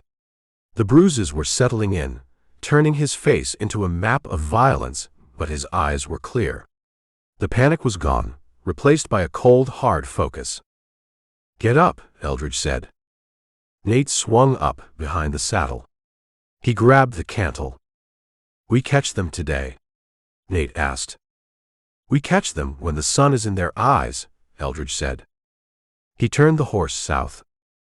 They moved out, leaving the rabbit bones and the cactus rinds for the ants. They moved silent, two hunters fueled by raw meat and a debt that had to be paid, closing the distance on men who thought they were safe in the empty land. Chapter 11. The sun was a white-hot coin, pressed against the back of Eldridge Sample's neck. He rode the bay horse with a slack rein, letting the animal pick its way through a field of razor-sharp shale that clattered like broken dinner plates under the iron shoes. Behind the cantle, Nate held on, his arms wrapped around Eldridge's waist, his breath hot and ragged against Eldridge's spine. Riding double in the heat wasn't travel, it was punishment. The bay was sweating white lather where the leathers rubbed, and the smell of horse, unwashed men, and drying blood was a thick cloud that moved with them. How far? Nate croaked. His voice was a dry leaf scraping concrete. Close, Eldridge said. The dust isn't settling anymore. It's hanging. He pointed to the air ahead. A fine brown mist, suspended in the stillness of the canyon. It wasn't wind dust. It was hoof dust, kicked up by 30 animals moving fast and angry. Eldridge pulled the bay up. He dismounted, his knees popping. He offered a hand to Nate, but the boy slid down on his own, landing heavy and stumbling before catching his balance on a mesquite bush. Walk a bit, Eldridge said. Give the horse a break. And keep your eyes on the ground. They walked. Eldridge led the bay. Nate limped beside him, clutching the heavy Springfield rifle like a crutch. The tracks were a highway of violence cut into the earth. The mustangs were fighting the ropes. There were skid marks where they had dug in their heels, unwilling to move, and deeper gouges where the shod horses of the thieves had dragged them forward. "They're pushing them too hard," Nate said, looking at a smear of blood on a rock where a horse had scraped its leg. "They're gonna lame the whole string." "They don't care," Eldridge said. "They aren't selling them for breeding stock. They're selling them for meat or quick riding. If they get half of them to the buyer alive, they make a profit." They reached a spot where the trail widened into a small, flat depression. The brush was trampled flat. "They stopped here," Eldridge said, "to tighten cinches and to switch mounts." He walked the perimeter of the stop. He counted the boot prints. 6 men, Eldridge said. Just like the boy said. "They're heavy. Walking like they own the dirt." He crouched by a cluster of rocks where the riders had stood. He saw the sign he was looking for. It wasn't a footprint. It was trash. A cigarette butt. Eldridge picked it up. It was hand-rolled, the paper brown and stained with spit. It was twisted at the end, sloppy, like the man who rolled it didn't have the patience to do it right. It was burnt down to the nub, the tobacco black and tarry. Eldridge sniffed it. "Cheap," he said. "Bull Durham mixed with something else. Probably dried leaves." He stood up. He handed the butt to Nate. "Look at that," Eldridge said. Nate took it. He stared at the piece of trash. "It's a cigarette." "It's a fingerprint," Eldridge said. "See the way it's twisted? Left-handed roll. And see the bite mark on the paper? The man who smoked this has a gap in his front teeth." So I know him," Eldridge said. "Kreeger." "You sure?" "I saw a wanted poster in Abilene 6 months ago," Eldridge said. "Silas Kreeger. Horse thief. Cattle rustler. General nuisance." The description said he had a gap-toothed grin and a scar on his neck from a knife fight he almost lost. Eldridge took the butt back and crushed it into the dust. "He's a bottom feeder, Nate. He doesn't plan. He doesn't scout. He just takes. That makes him dangerous, because he doesn't think about tomorrow. He just thinks about what he can grab today. He grabbed my horses. And now he's getting sloppy," Eldridge said.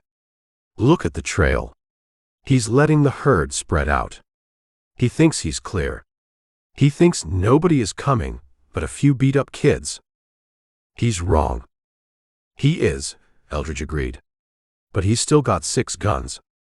And we got 1 rifle and a pistol." They started walking again. The heat built, shimmering off the rocks. Eldridge watched the boy. Nate was hurting. His nose was a swollen lump of purple flesh, his breath whistling through the congestion. His ribs were likely cracked from the beating. But he kept moving. He kept his eyes forward. "You ever kill a man, Nate?" Eldridge asked. Nate looked at him. He hesitated. "No." "You ever see a man killed?" "I saw Pa die," Nate said. "From the fever. It took him a week. He just faded." "That's dying," Eldridge said. "That's not killing. Killing is different. It's loud. It's messy. And it stays with you." "I can do it," Nate said. "If it's Kreeger." "It's easy to kill a man you hate," Eldridge said. "The hard part is stopping. Once you open that door, once you let the monster out, it likes to stay out. It likes to eat." "I don't care," Nate said. "I just want him dead." "We'll see." A sound cut through the stillness. Crack. It was a gunshot. A pistol shot. Flat and ugly. It echoed off the canyon walls, rolling back toward them like a slap. Eldridge stopped. The bay horse jerked its head up. "That wasn't hunting," Eldridge said. "They're shooting at us?" Nate asked, bringing the rifle up. "No. Too far. That was a quarter-mile ahead. Around the bend." "Then what?" "Why do you shoot a horse, Nate?" Nate went pale beneath the bruises. "Because it can't walk." "The sorrel mare," Eldridge said. "The one with the crack in the hoof." Nate didn't wait. He started running. He forgot about his ribs. He forgot about the heat. He ran toward the sound of the shot, his boots sliding in the gravel. "Nate," Eldridge yelled. "Get back here." The boy didn't stop. He scrambled up the trail, rounding the bend into the next draw. Eldridge cursed. He vaulted onto the bay. He kicked the horse into a gallop, chasing the boy. He caught up to him 200 yards later. Nate had stopped. He was standing in the middle of the trail, the rifle hanging from his hand by the trigger guard. He was staring at the ground. Eldridge pulled up. He looked. The sorrel mare lay in the dirt. She wasn't just dead. She had been executed. A single bullet hole behind the ear. The blood was still pumping, a bright red pool spreading into the thirsty sand. But Kreeger hadn't just shot her. He had cut the brand out. A patch of hide on the hip where the family brand had been was gone, sliced away with a sharp knife. A raw, red square of meat. "Why?" Nate whispered. "Why did he do that?" Eldridge dismounted. He walked to the horse. He touched the neck. Warm. "He did it to be mean," Eldridge said. "He did it to send a message. Or maybe he just wanted a souvenir." He looked at the tracks leading away. Kreeger and his men hadn't even stopped to strip the halter. They had shot the horse, cut the hide, and ridden on. "That was Bess," Nate said. His voice broke. "I broke her myself." She was gentle." "She was slowing them down," Eldridge said. "Kreeger doesn't carry dead weight." Nate looked at the blood. He looked at the missing patch of skin. He dropped the rifle. He fell to his knees. He put his hands in the dirt, right next to the pool of blood. He screamed. It wasn't a word. It was a sound of pure, unadulterated rage. It tore out of his throat, raw and jagged. Eldridge stood over him. He let him scream. He let him get it out. Then he reached down. He grabbed Nate by the collar of his torn shirt. He hauled him up. "You done?" Eldridge asked. Nate looked at him. His eyes were wet, but they were burning. "No," Nate said. "I ain't done." "Good. Pick up the rifle." Nate picked up the Springfield. He wiped the dust from the stock. His hands weren't shaking anymore. "He's close," Nate said. "The blood is hot." "He's 20 minutes ahead," Eldridge said. "He stopped to do this. That cost him time." Eldridge walked to the bay. He mounted. "Get on," Eldridge said. Nate swung up behind him. He didn't grab the cantle this time. He grabbed the belt of Eldridge's coat. "We catch him," Nate said into Eldridge's ear. "We catch him, and I cut his brand out." "That's the monster talking," Eldridge said. "Is it wrong?" "It's effective," Eldridge said. "But it's heavy to carry." He kicked the bay. They rode past the dead mare. They rode into the heat, following the tracks of 6 men who thought they were gods because they had guns, closing the distance on a reckoning that was going to cost more than a patch of hide. Chapter 12.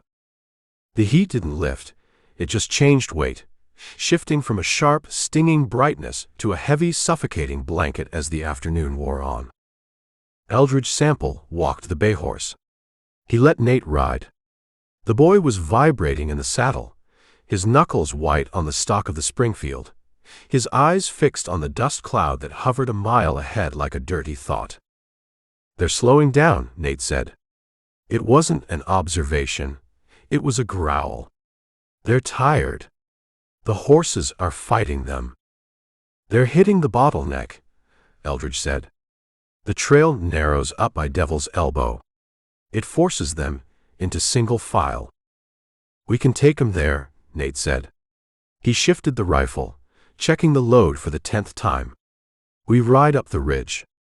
We drop down on 'em.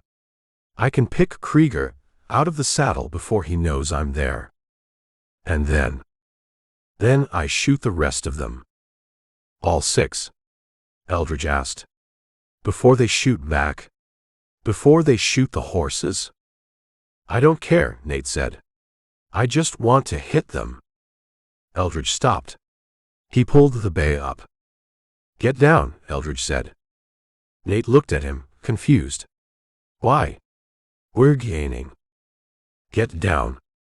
Nate slid off the horse. He hit the ground and stumbled, his legs stiff.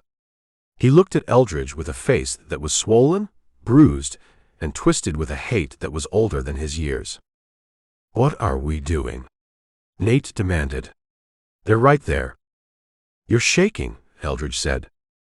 "I ain't scared." "I know you aren't. You're eager. That's worse." Eldridge tied the horse to a shrub. He walked over to a flat rock and sat down.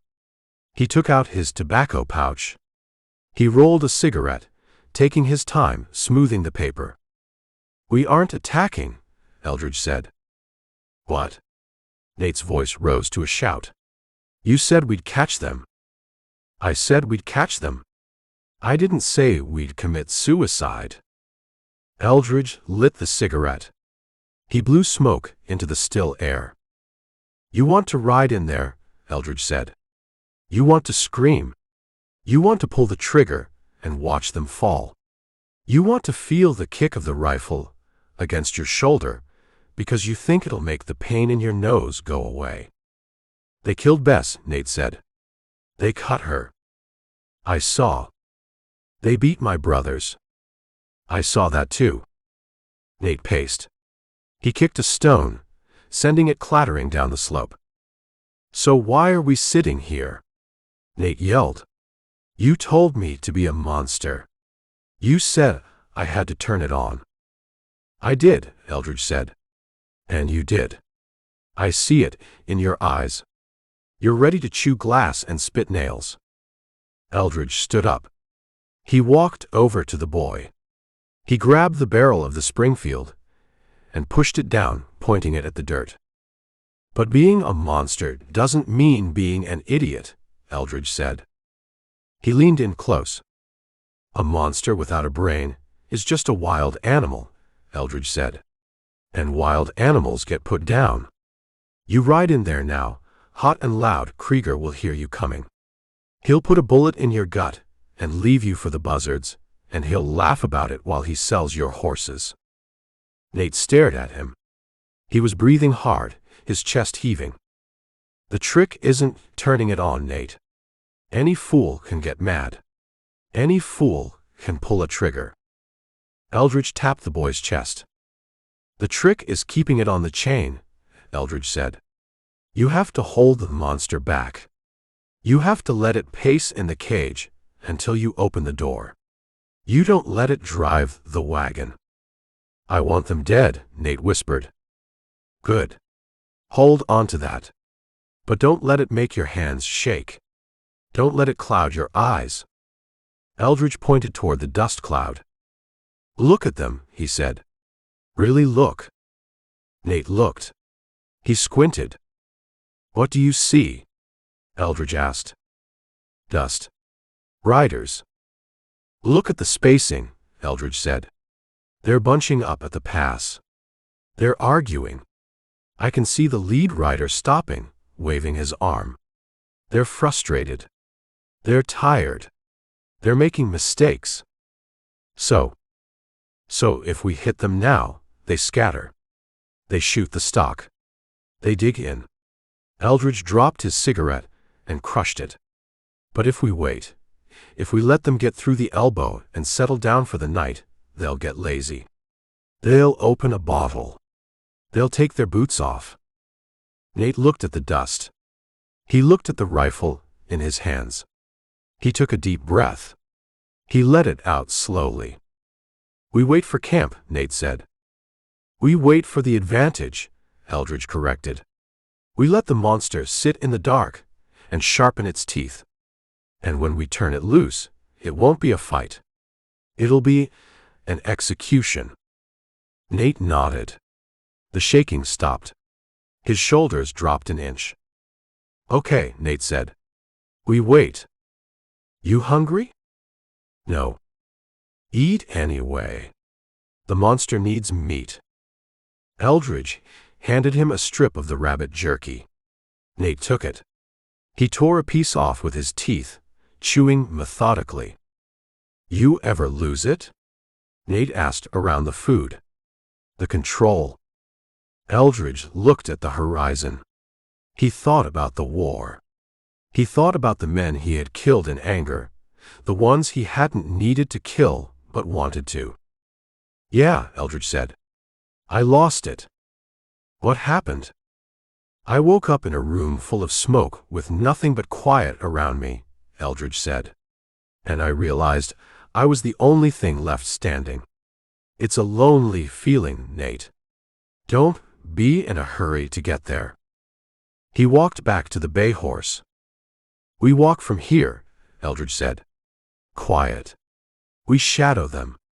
We let them think they're alone." Nate slung the rifle over his shoulder. He adjusted his hat. He looked older than 19. He looked like a man who had just learned that the hardest part of war wasn't the fighting, it was the waiting. "Lead the way," Nate said. They moved out, two shadows slipping through the brush, the chain pulled tight, holding back the violence until the sun went down.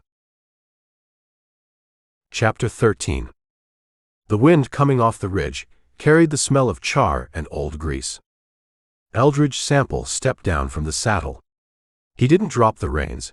He ground-tied the bay horse, dropping the leather strips into the dirt. The horse stood, head low, blowing dust from its nose. Nate slid off behind him. He landed light this time, favoring his bruised ribs. He held the Springfield rifle like he had been born with it, his thumb resting on the safety. "Here," Eldridge said. They walked into the depression of the canyon floor.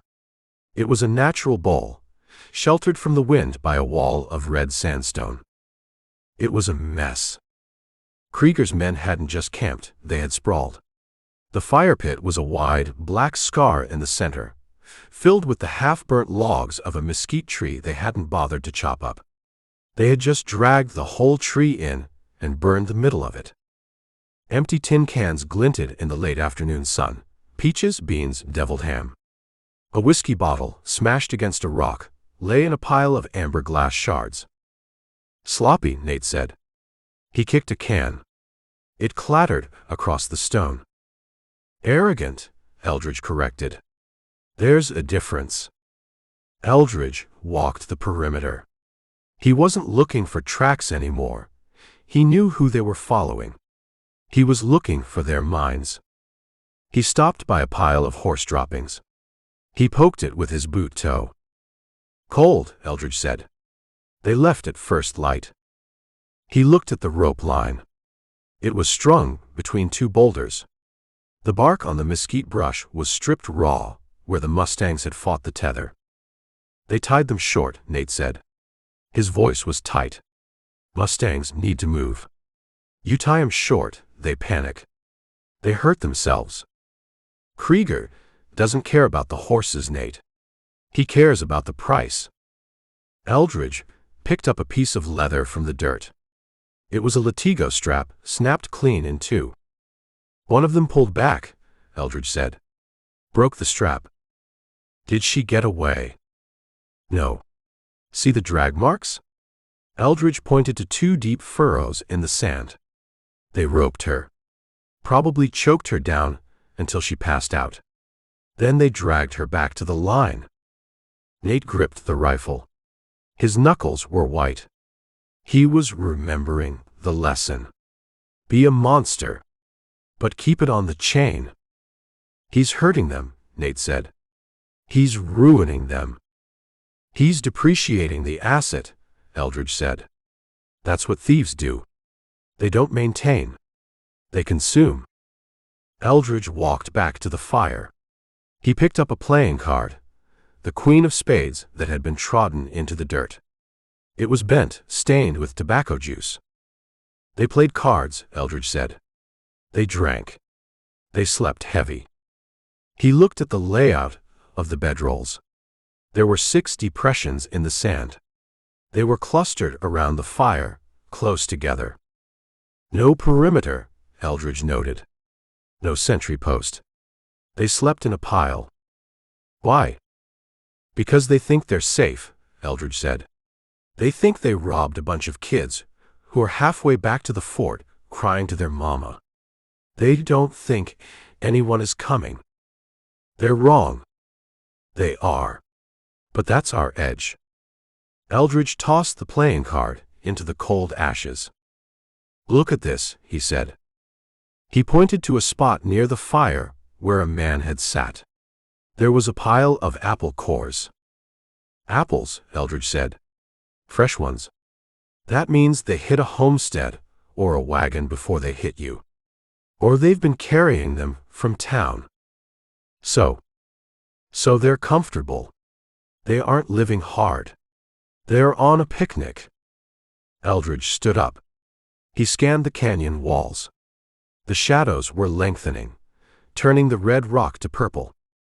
They aren't looking back, Eldridge said.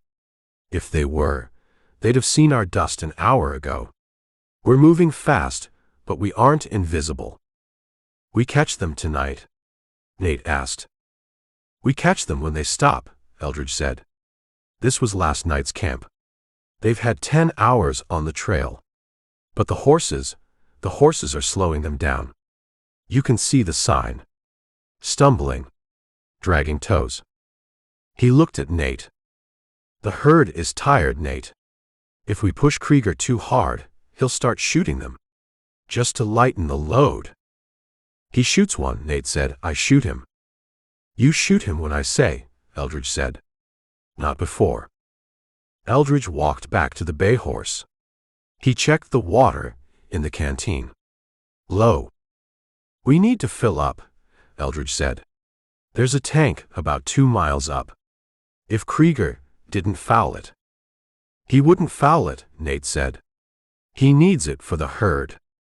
Unless he's done with the herd. Eldridge mounted up. He reached down a hand. Nate took it. He swung up behind the saddle. He felt heavier than yesterday. Maybe it was the rifle. Maybe it was the anger.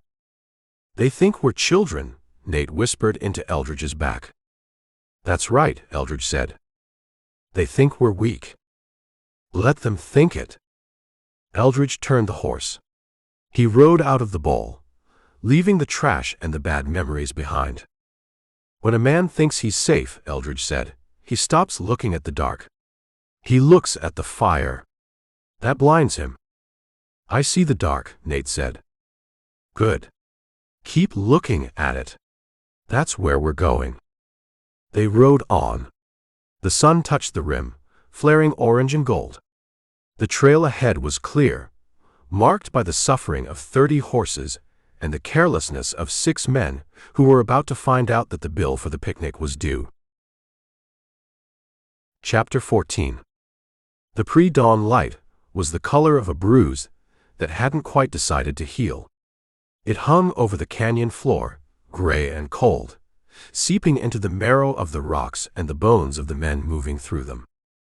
Eldridge Sample stopped walking. He held up a hand, palm flat. Behind him, the bay horse halted with a huff of vapor, its iron shoes scraping against a slab of limestone. Nate slumped in the saddle, his chin tucked into the collar of his torn shirt, trying to hide from the wind that channeled down the draw like a stream of ice water. Why are we stopping? Nate asked.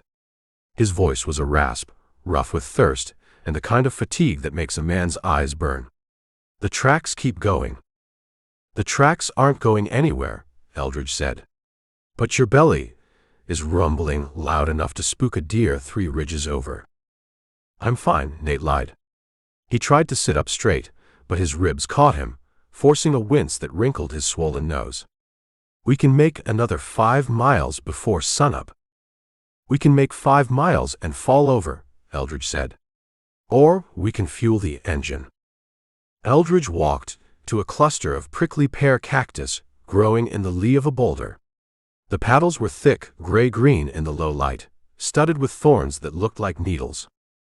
Get down, Eldridge said. Nate slid off the bay. He hit the ground heavy, his legs stiff. He held onto the stirrup fender for a second, swaying. We're wasting time, Nate muttered.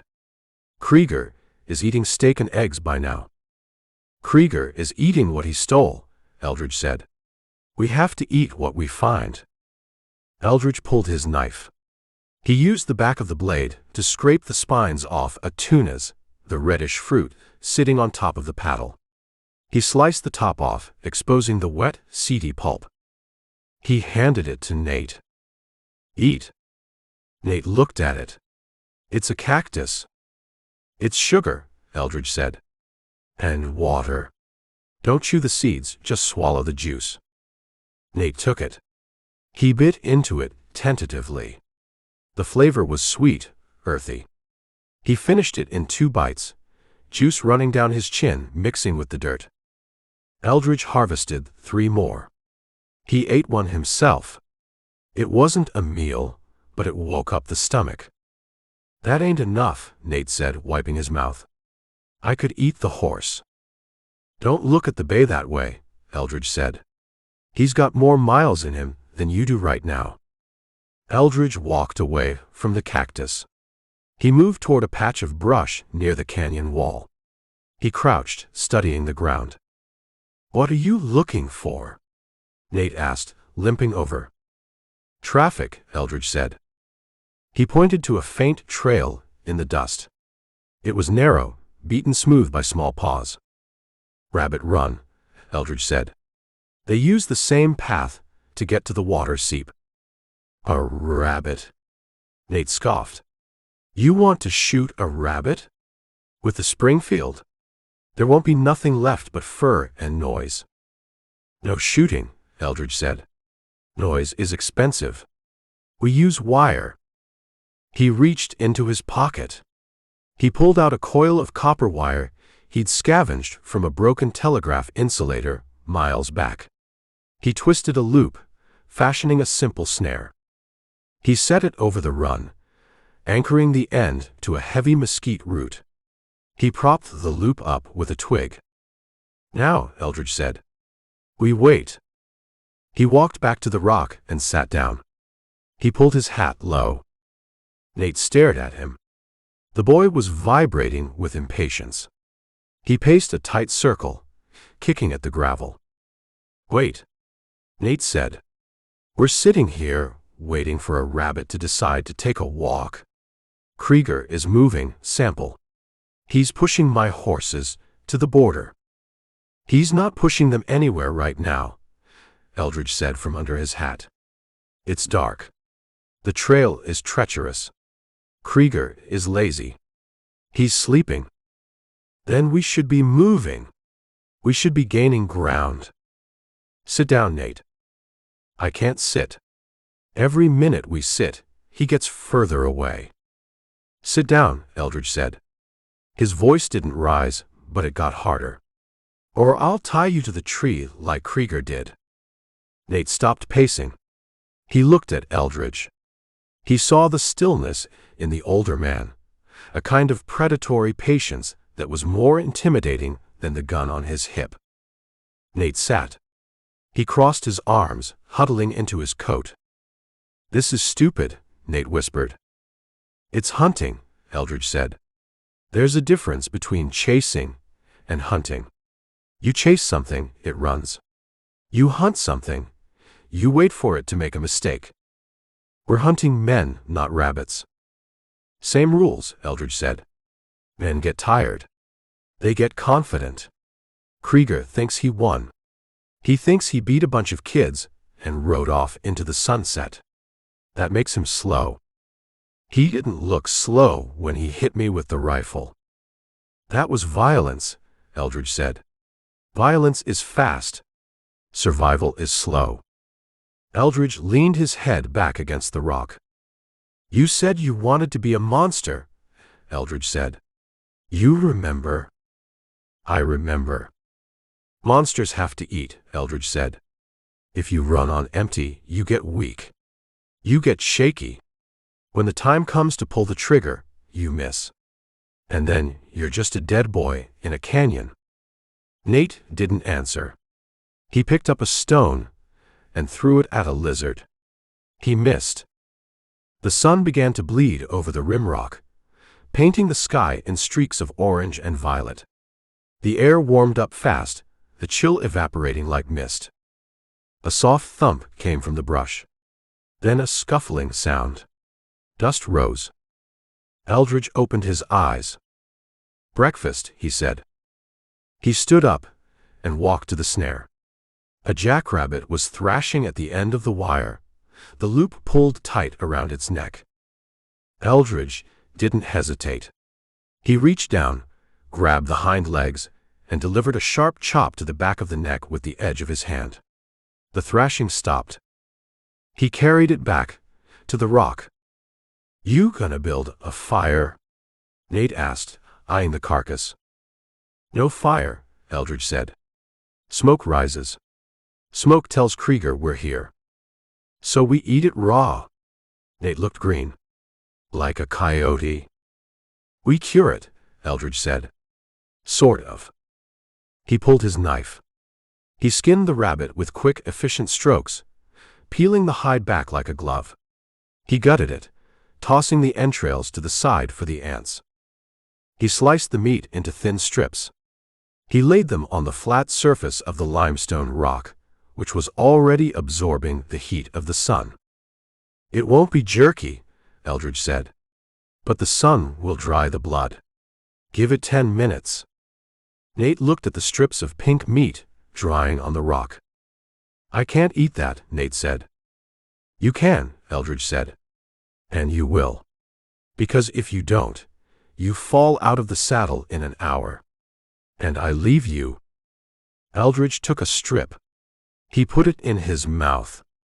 It was chewy, metallic, tasting of wild sage and adrenaline. He chewed it thoroughly. It's fuel, Eldridge said. That's all. Don't think about the taste. Think about the energy. Nate watched him. His stomach growled, a loud, treacherous sound in the quiet morning. He reached out. He took a strip. He put it in his mouth. He gagged just a little, then clamped his jaw shut. He chewed. His face twisted. Swallow, Eldridge ordered. Nate swallowed. He took a breath. It tastes like? Nate started. It tastes like staying alive, Eldridge interrupted. Eat another. They ate the rabbit. It wasn't much, but it settled the shake in Nate's hands. The protein hit the blood, sharpening the senses. Eldridge wiped his knife on his pant leg. He stood up. He walked to the edge of the clearing. He looked south. The tracks were there, leading out of the bowl. But Eldridge wasn't looking at the tracks.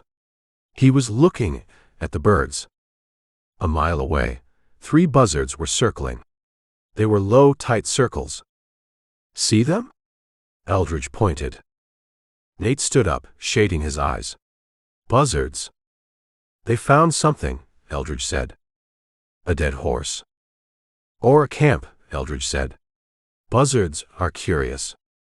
They investigate garbage. If Kreeger left food or if he killed something, they'd be looking. You think he's there? I think he was there, Eldridge said. Recently. He walked back to the bay horse.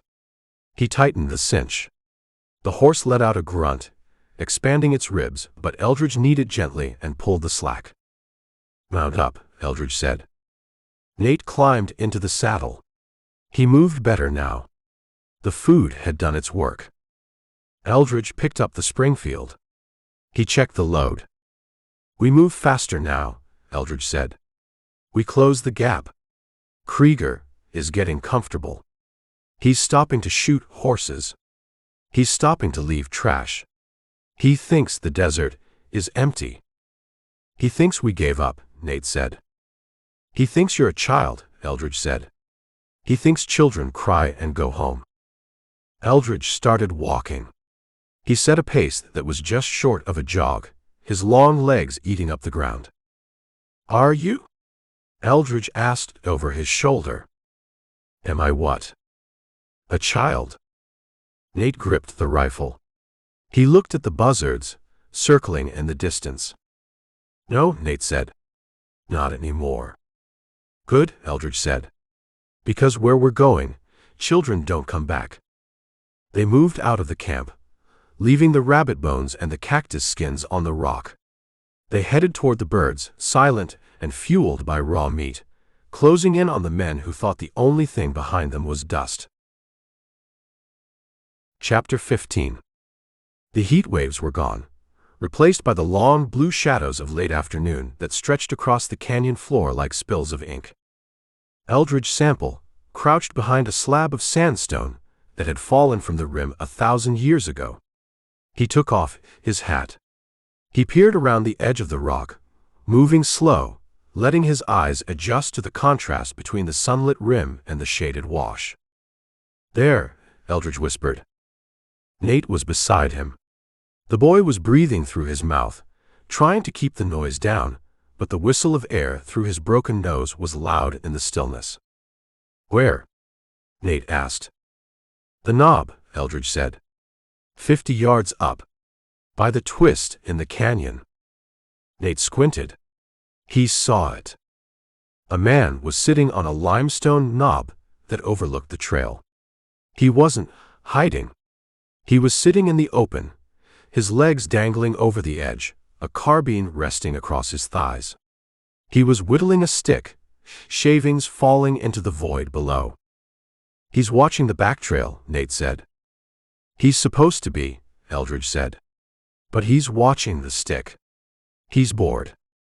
He's Kreeger's man." "He's the eyes," Eldridge said.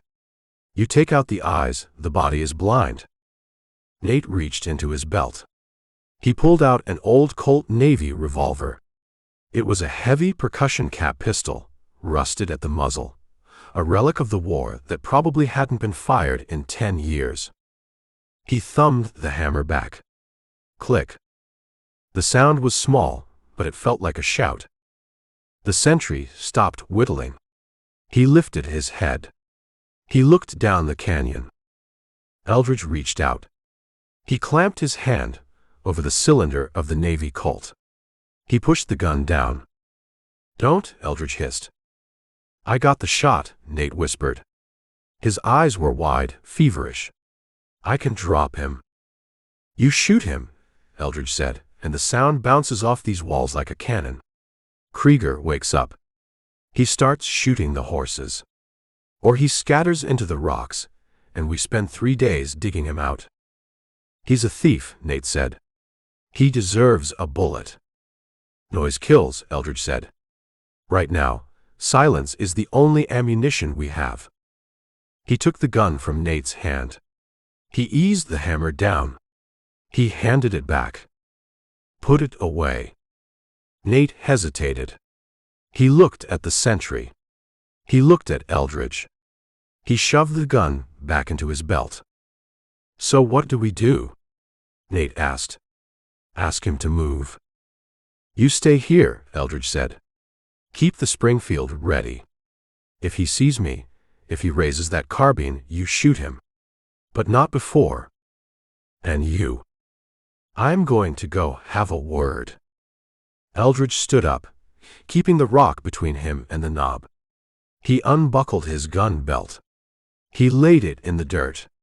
The heavy Colt Peacemaker was too loose, it would slap against his leg. He pulled the cook's knife from his sheath. He held it in his right hand, blade back along his forearm. "Watch the stick," Eldridge said. If he stops whittling, you aim. Eldridge moved. He didn't go up the trail. He circled wide, climbing the scree slope on the far side of the canyon. He moved on the balls of his feet, testing every rock before committing his weight. He climbed above the sentry's position. The air was thinner up here, smelling of dry pine and dust. Eldridge looked down. The sentry was still sitting on the knob. He had started humming a tune. Something about a girl in Abilene. He shaved a curl of wood from the stick. Scritch. Scritch. Eldridge moved down the slope behind him. He was 20 feet above the man. 10 feet behind. A loose stone shifted under his boot. It rolled. Clack. The humming stopped. The sentry went still. He didn't turn around immediately. He tilted his head. "Simmons?" the sentry asked. "That you?" Eldridge didn't answer. He froze. The sentry waited. He gripped the carbine. "Quit screwing around, Simmons. Kreeger catch you up here, he'll skin you." The sentry relaxed. He thought it was one of his own. He went back to the stick. Eldridge took a breath. He stepped out from the cover of a juniper bush. He dropped. He slid down the last 10 feet of the slope, his boots surfing the shale. He hit the flat of the knob right behind the man. The sentry heard the slide. He started to turn, bringing the carbine up. Eldridge didn't stab him. A stab was messy. A stab meant screaming. He reversed the knife. He gripped the blade in his gloved hand, exposing the heavy hickory handle. He swung. He brought the handle down on the sentry's temple, just above the ear. Thock. It was a solid, wet sound, like hitting a melon with a hammer. The sentry's eyes rolled up. The carbine slipped from his hands. He slumped forward, tipping over the edge of his legs. Eldridge caught him. He grabbed the man's coat collar. He hauled him back from the edge. He laid him down in the dirt. The man was breathing, but it was a shallow, unconscious rattle. A lump was already rising on the side of his head, purple and angry. Eldridge picked up the carbine. A Winchester .73. Good gun.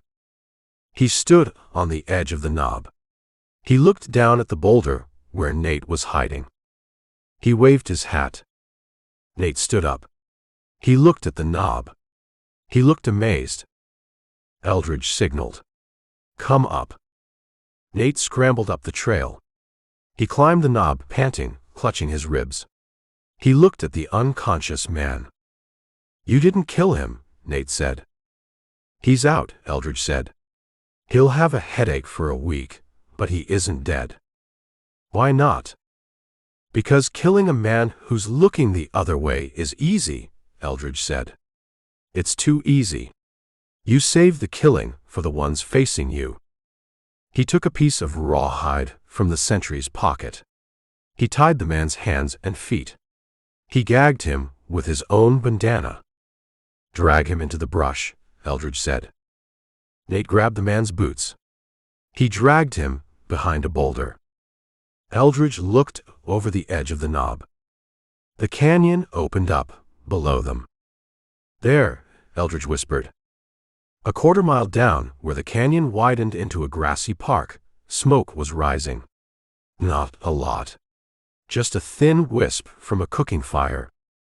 And horses. 30 horses. Grazing on a picket line. "My horses," Nate said. His voice shook. "And Kreeger," Eldridge said. He pointed. Near the fire, 5 men were sitting on bedrolls. They were passing a bottle. One of them, a big man with a red beard, was laughing. "We got them," Nate said. He raised the Springfield. Eldridge put a hand on the barrel. "Not from here," Eldridge said. "Too far. And too many. We have the high ground." We have a view, Eldridge corrected. We don't have the position.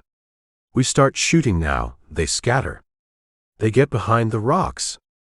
They start shooting the horses for cover. So what do? We watch, Eldridge said. We learn. We wait for the sun to go all the way down. He sat on the edge of the knob, his legs dangling over the void, just like the sentry had done. Sit down, Nate. Watch the hands. Watch where they put their guns. Nate sat. He looked at the camp. He looked at the man who had stolen his life. I can hit him, Nate whispered. I know, Eldridge said. But the trick is hitting him when it hurts the most. They settled in to watch the thieves celebrate, two shadows on the rim of the world, waiting for the dark to give them permission to be monsters. Chapter 16. The limestone rim was hot against Eldridge Sample's stomach. He lay flat, his hat off, peering through a notch in the rock that looked down into the box canyon like a window into a private room. Nate lay beside him. The boy was vibrating. It wasn't a shiver from the cold. It was the frequency of a steam engine about to blow a gasket. He had the Springfield rifle pushed forward, the barrel resting on the stone, the front sight drifting back and forth across the clearing below. Steady, Eldridge whispered. He's touching them, Nate hissed. He's putting his hands on them. Down in the canyon, Kreeger was walking the line. The horse thief was a big man, heavy in the shoulders, wearing a duster that was open to reveal a greasy vest and a gun belt that hung low on his hips. He was walking down the string of stolen mustangs, slapping their rumps, checking their teeth. He moved with the casual arrogance of a man who owned everything he touched. He stopped at a black mare. He grabbed her muzzle, forcing her mouth open. He looked at her teeth. He laughed. Young, Kreeger shouted to the men by the fire. Good teeth. Army pays extra for teeth. He's counting my money, Nate said. His finger tightened on the trigger. Eldridge reached out. He put his hand over the receiver of the rifle. He clamped his thumb behind the hammer, blocking the action. Look at him, Eldridge said. I am looking at him. I'm looking at the hole I'm going to put in his vest. No, Eldridge said. Look at his hands. Nate blinked. He took a breath, fighting the red haze in his vision. He looked through the sights again. What about them? Watch the right hand, Eldridge said. When he walks, it doesn't swing. It hovers. Kreeger moved to the next horse. He slapped it. His left hand did the work. His right hand stayed close to his hip, fingers curled slightly, hovering 3 inches from the butt of his revolver. He's ready, Nate said. He's fast, Eldridge corrected. Or he thinks he is. Look at the holster. Is it tied down? Nate squinted. Yeah. Rawhide thong. Around the thigh. That means he expects to draw. He doesn't want the leather coming up with the iron. Now look at the hammer. I can't see the hammer from here. Look at the way he wears it, Eldridge said. The thong is off the hammer loop. He's riding safety off. He's a man who doesn't like seconds. Kreeger turned away from the horses. He walked toward the fire where his men were boiling coffee. He was laughing again. Easy pickings, Kreeger boomed. His voice carried up the canyon walls, distorted but clear. Easiest money I ever made. Took candy from a baby. Nate flinched. The stock of the rifle scraped against the rock. He called me a baby, Nate whispered. He thinks you are, Eldridge said. He thinks you're halfway back to the fort, crying to your mama. That's why he's laughing. That's why he's not looking at the rim. I'll show him. Show him what? That you can shoot a man from 300 yards? That's not showing him anything. That's just ending the the conversation. Eldridge pulled back from the edge. He rolled onto his side, resting his head on his arm. "Count them," Eldridge said. Nate stayed on the rifle. "Kreeger. 3 men by the fire. 1 sleeping under the wagon. No, that's a log. 4 men by the fire. 1 watering the stock." "6, Eldridge said. "Plus Kreeger makes 7. No, 6 total. Matches the tracks. Where's the sentry?" "I don't see one." "That's because he's sleeping in the brush," Eldridge said. "Like the one back at the pass. Kreeger is confident. Confidence makes you lazy." Nate pulled back. He sat up, keeping below the skyline. His face was streaked with sweat and dust, the bruises turning yellow at the edges. "So we take them," Nate said. "We got the high ground. We open up. We drop Kreeger first." "You shoot Kreeger," Eldridge said, "and the other 5 scatter. They get behind the rocks. They start shooting the horses. They wouldn't shoot the money. If they think they're dying, they'll shoot anything that moves. Spite is a powerful thing, Nate. If they can't have them, nobody does." Eldridge took the canteen. He took a sip.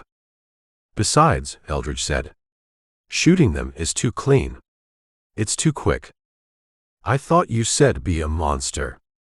"I said be a monster. I didn't say be a butcher. There's a difference." Eldridge looked at the sun. It was dropping fast, painting the canyon in long, bloody streaks of light. "We aren't going to kill them all," Eldridge said. "We're going to break them." "How?" "We hit them where it hurts," Eldridge said. "Not in the chest. In the wallet. Steal the horses back. Stampede them," Eldridge said. "Tonight. When the moon is down. We cut the line. We make noise. We drive 30 head of mustang right through their camp." Nate frowned. He looked at the rifle. He wanted to use it. He wanted the kick. "If we just run them off," Nate said, "Kreeger will follow. He'll hunt us." "He'll try," Eldridge said.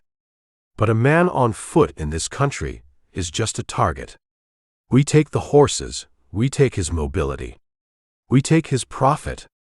That hurts a man like Kreeger more than a bullet." "I want him to know it was me," Nate said. "He'll know," Eldridge said.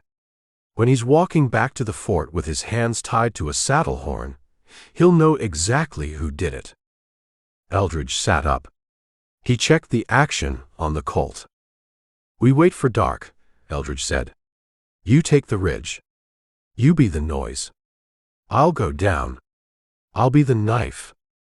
You're going into the camp. Someone has to cut the rope." Nate looked at him. He saw the scars on Eldridge's hands. He saw the way the man sat, relaxed but ready to uncoil. "You trust me?"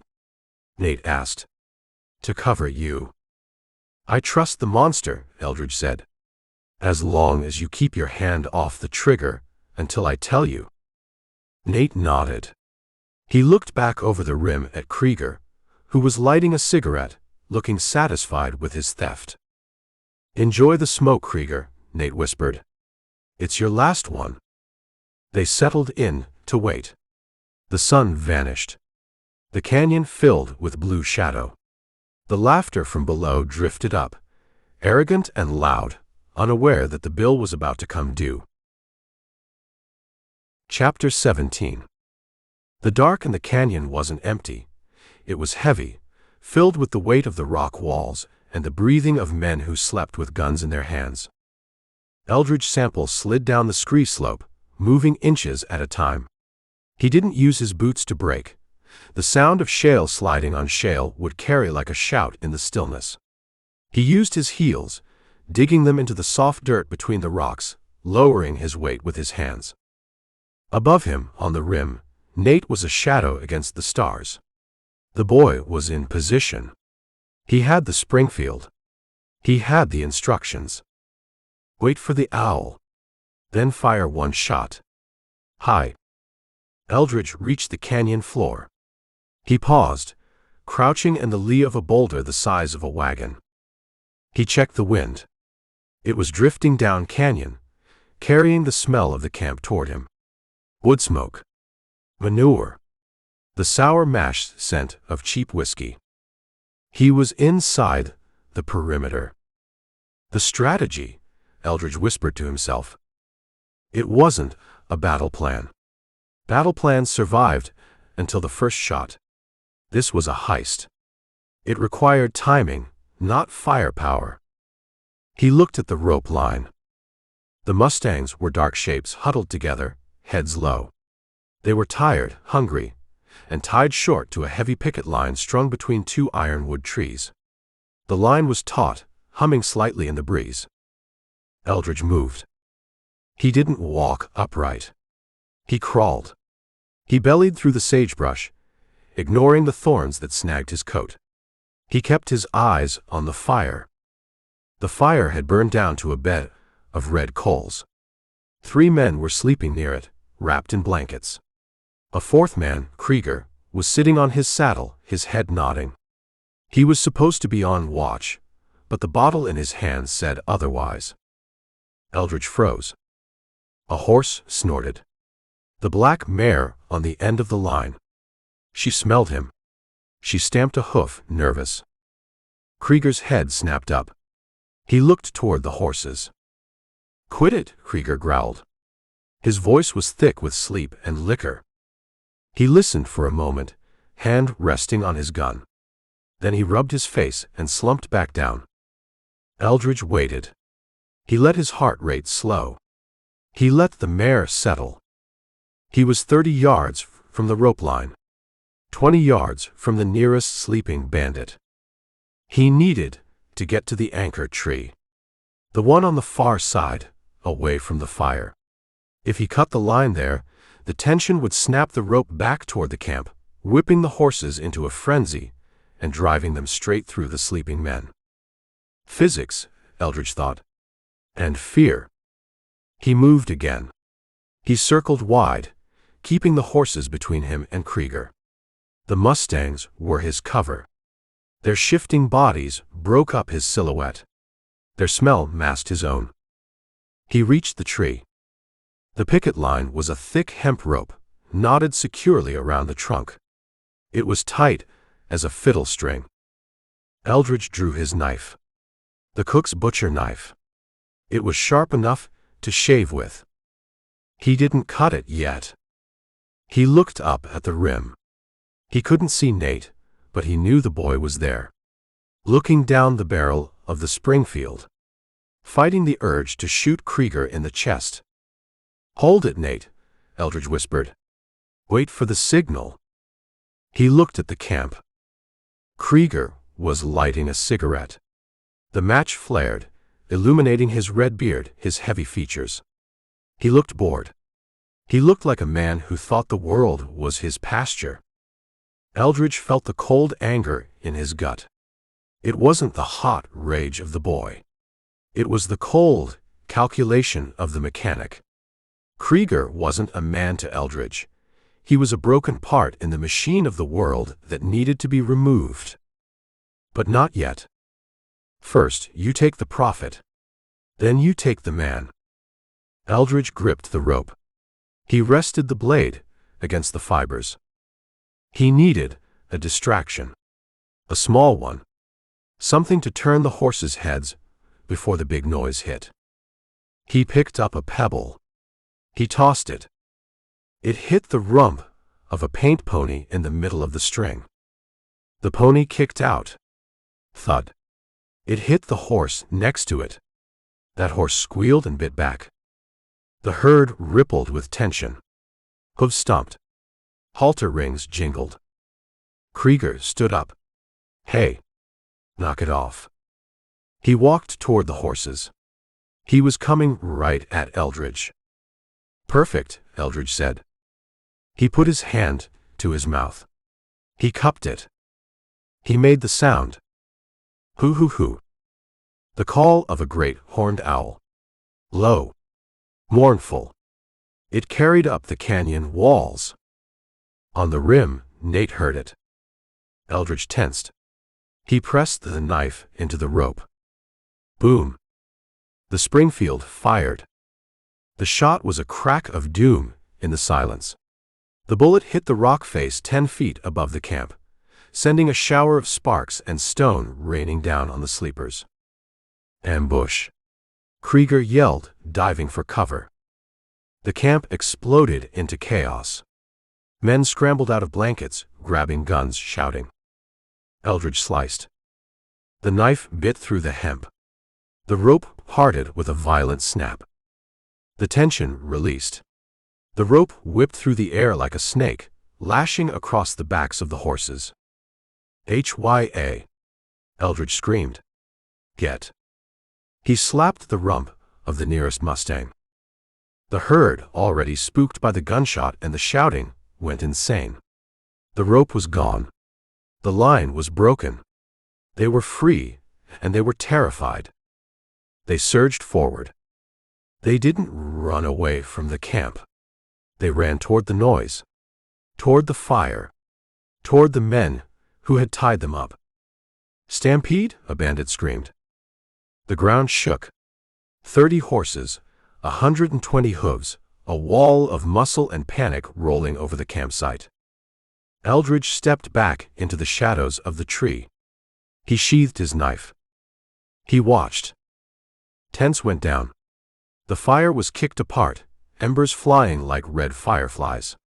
Kreeger was scrambling on his hands and knees, trying to get out of the way of a charging bay. It wasn't a fight. It was a natural disaster. "That's the wallet," Eldridge whispered. He drew his Colt. Chapter 18. The sound of 30 mustangs hitting a campsite wasn't a rumble. It was a demolition. Eldridge Sample stepped out from the shadow of the anchor tree, the Colt heavy in his hand. He didn't have to shoot yet. The horses were doing the work. They tore through the center of the bowl, like a brown river in flood. Tents made of canvas and poles disintegrated, snagged by hooves and dragged into the darkness. The fire pit was kicked apart, sending a spray of orange sparks swirling into the air like angry fireflies. "My leg!" a voice screamed from the dust cloud. He stepped on my leg. It was one of Kreeger's men. He was trying to crawl, dragging a shattered shin, but the herd was a solid wall of muscle and terror. Kreeger wasn't screaming. He was moving. The horse thief had rolled out of his blanket the second the rifle cracked on the rim. He was on his feet, dodging a pinto that snapped at his shoulder. He grabbed a saddle that was lying in the dirt and used it as a shield, shoving it into the chest of a bay mare that tried to run him down. "Get to the rocks!" Kreeger roared. "Get out of the open!" He wasn't thinking about the horses anymore. He was thinking about the shooter. Eldridge watched him. Kreeger was good. He didn't panic, he reacted. He was heading for the cluster of boulders on the far side of the camp, where his rifle was propped. "Not yet," Eldridge whispered. A bandit near the fire, a man wearing long johns and a gun belt, scrambled up. He saw the horses passing. He saw the gap.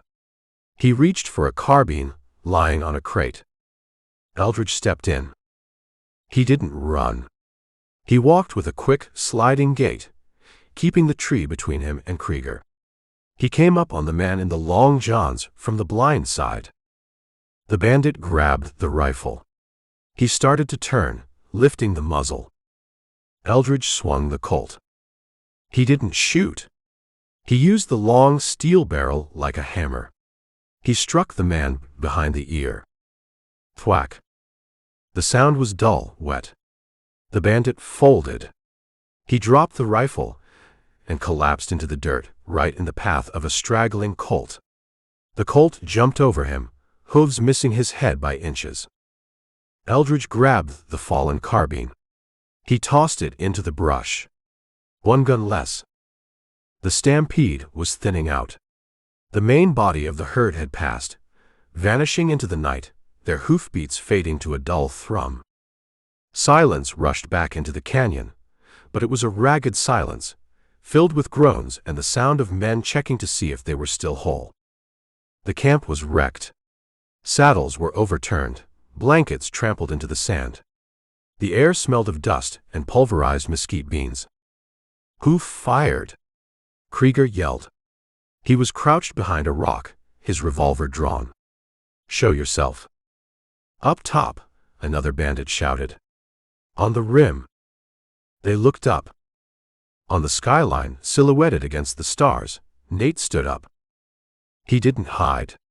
He stood tall, holding the Springfield high over his head with both hands. He looked like a statue of vengeance, carved out of the night. "They're gone, Kreeger." Nate screamed down. "They're gone, and you're walking." "Kano, no." Nate raised the rifle to his shoulder. He fired a shot into the air. Boom. The flash lit up the rim. Kreeger's men ducked. They fired back, pistols popping uselessly at the high angle. "Get him," Kreeger shouted. "Get up there and kill him." Two men broke from cover. They ran for the trail that led out of the bowl, intending to circle around and climb the ridge. Eldridge stepped out of the shadows. He was behind them, 20 feet away. "Stay," Eldridge said. The two men spun around. They saw a figure in a dust-coated coat, a Colt leveled at their chests. They froze. "Drop them," Eldridge said. One man dropped his gun. It hit the dirt. The other man hesitated. He was young, with a scar on his chin. He looked at Eldridge.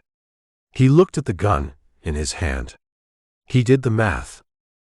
He tried to raise it. Eldridge fired. Bang. The bullet hit the man in the thigh. It knocked his leg out from under him. He went down screaming, clutching his leg. "I said drop it," Eldridge said calmly. The wounded man let go of the pistol. He curled up, sobbing. Eldridge looked at Kreeger.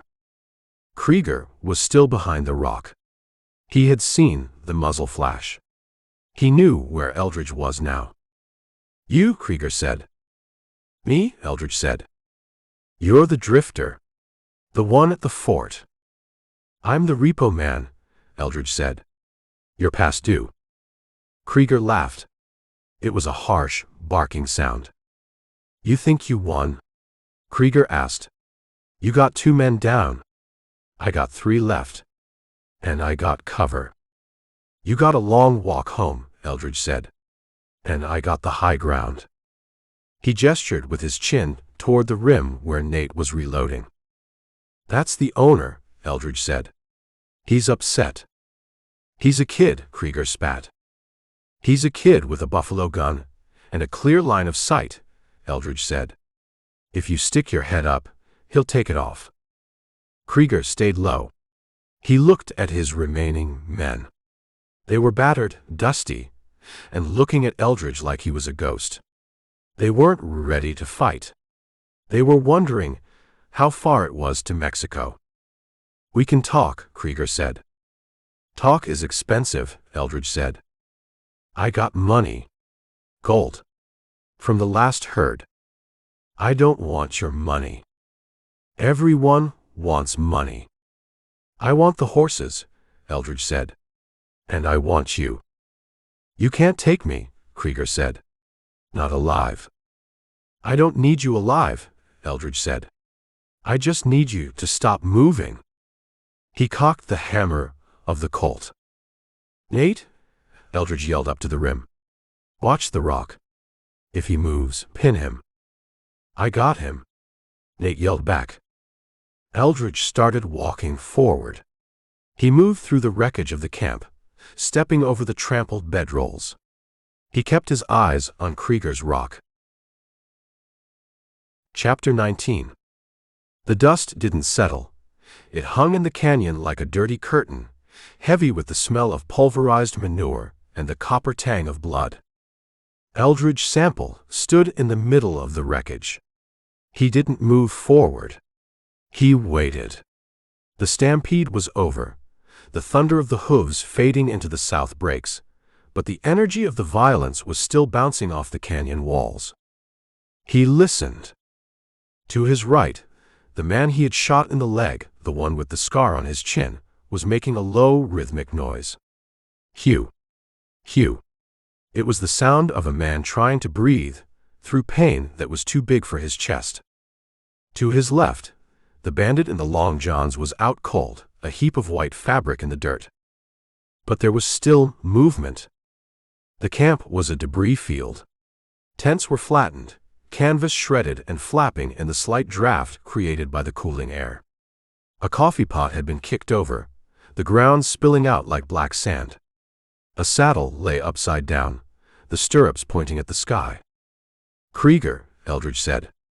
His voice was calm, pitched just loud enough to cut through the groans. "You still behind that rock?" "I'm here," Kreeger yelled back. "And I got a bead on you, drifter. You take one more step, I put a window in your coat." "You don't have a bead," Eldridge said.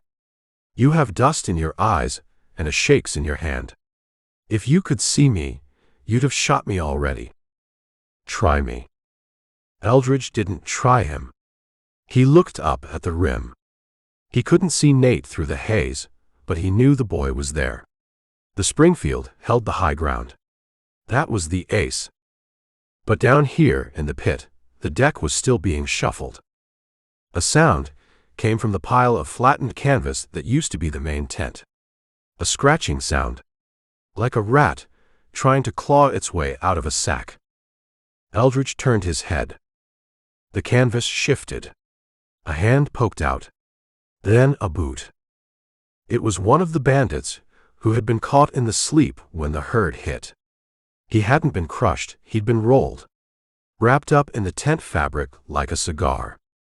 He fought his way free. He was a small man, wiry, with a face smeared with soot from the kicked fire.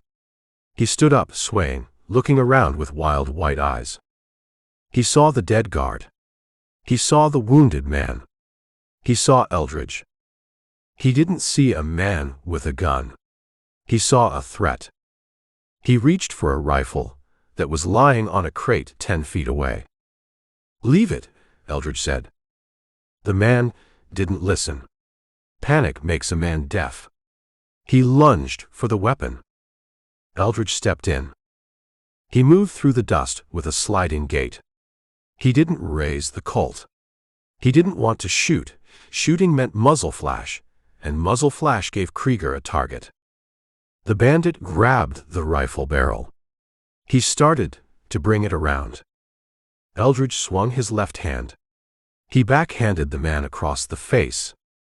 It wasn't a slap. It was a club. Eldridge's knuckles connected with the man's cheekbone. Crack. The bandit spun. He dropped the rifle.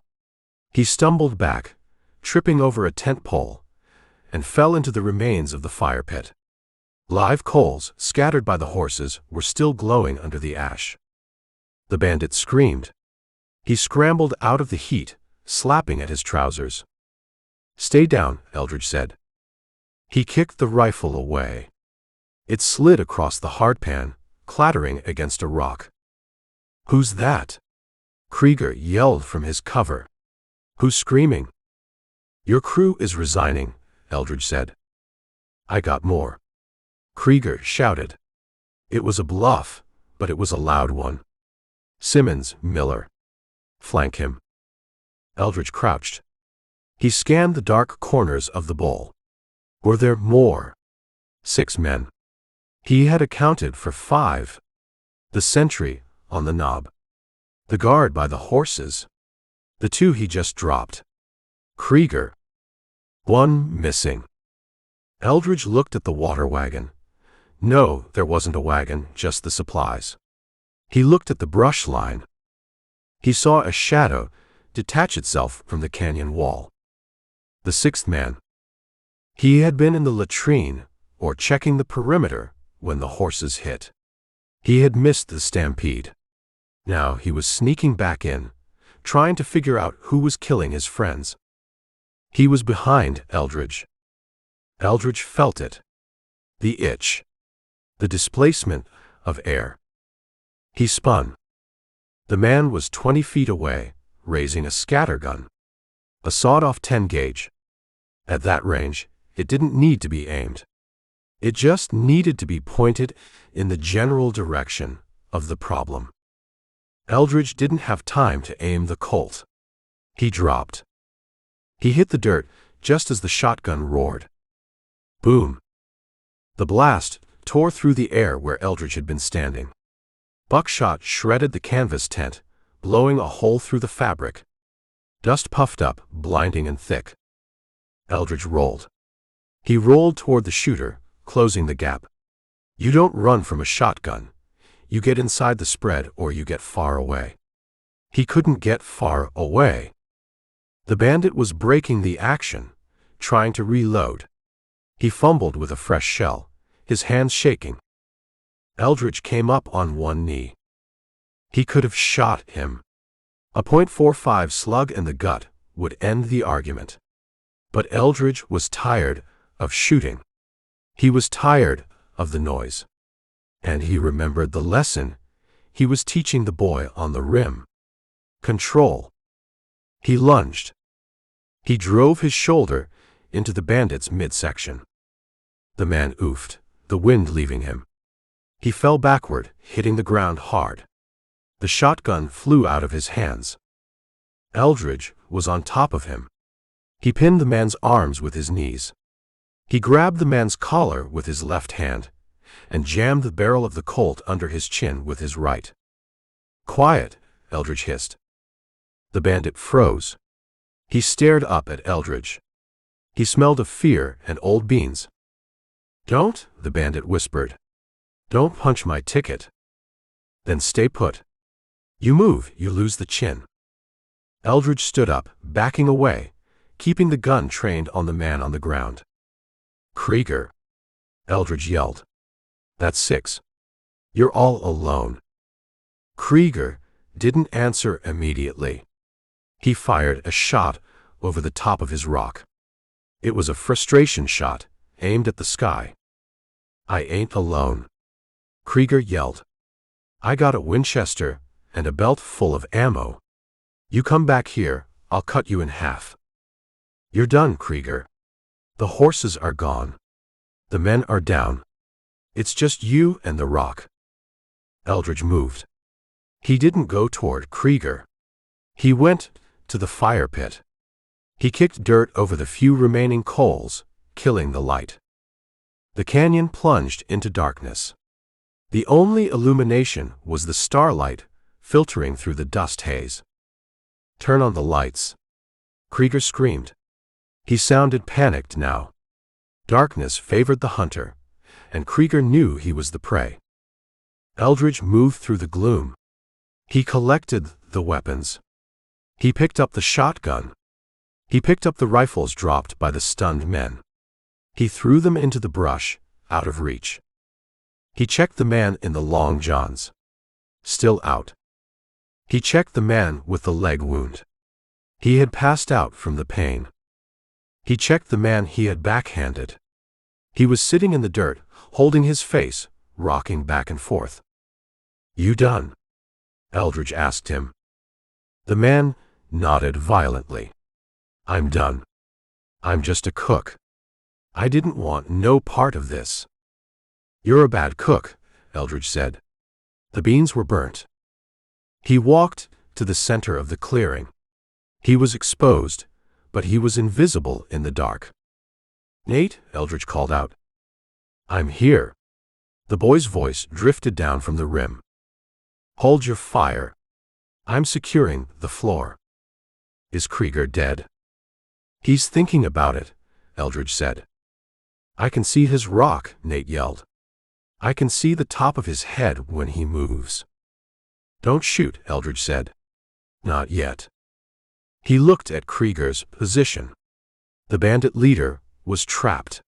He couldn't move left or right without exposing himself to the rim. He couldn't move forward without facing Eldridge. But Kreeger was stubborn. And stubborn men did stupid things when they were cornered. "Sample!" Kreeger shouted. "That you? I heard the kid call you Sample." "That's the name." "You want to deal? We can deal. I got money buried in the cave." "There is no cave," Eldridge said. "And I don't want your money." 50-50, Kreeger offered. "On the horses. I'll tell you where they run to. They head for the Box Canyon, south of here. You can't catch 'em without me." "They'll come back," Eldridge said. "Horses like people. They just don't like you." "I'm coming out," Kreeger yelled. "I'm coming out shooting." "Don't do it, Kreeger. The boy has a buffalo gun. It makes a big hole." Kreeger went silent. He was weighing the odds. A drifter in the dark versus a kid on a cliff. Eldridge waited. He listened to the wind pick up, whistling through the narrows. He heard a horse. Not the stampede. A single horse. Coming down the trail from the north. The way they had come. It was the bay. Eldridge had left it tied. No, Nate had it. Wait. Nate was on the rim. Nate was riding down. The boy hadn't stayed put. He had found a way down the back slope, or he had ridden the long way around. "Nate," Eldridge yelled. "Stay back." The boy didn't listen. The bay horse burst into the clearing, hooves clattering on the stone. Nate was in the saddle, the Springfield held high in one hand, the reins in the other. He rode into the chaos. He rode into the dust. He was coming for Kreeger. "I told you," Eldridge muttered. "Keep the monster on the chain." But the chain had snapped. Nate pulled the horse up in the middle of the camp. He looked wild. His hat was gone. His face was a mask of bruises and triumph. "Kreeger!" Nate screamed. "Stand up." Kreeger heard him. He heard the voice of the boy he had beaten. He heard the challenge. Kreeger stood up. He rose from behind the rock, his Winchester leveled. He saw the boy on the horse. A perfect target. "You stupid little..." Kreeger started.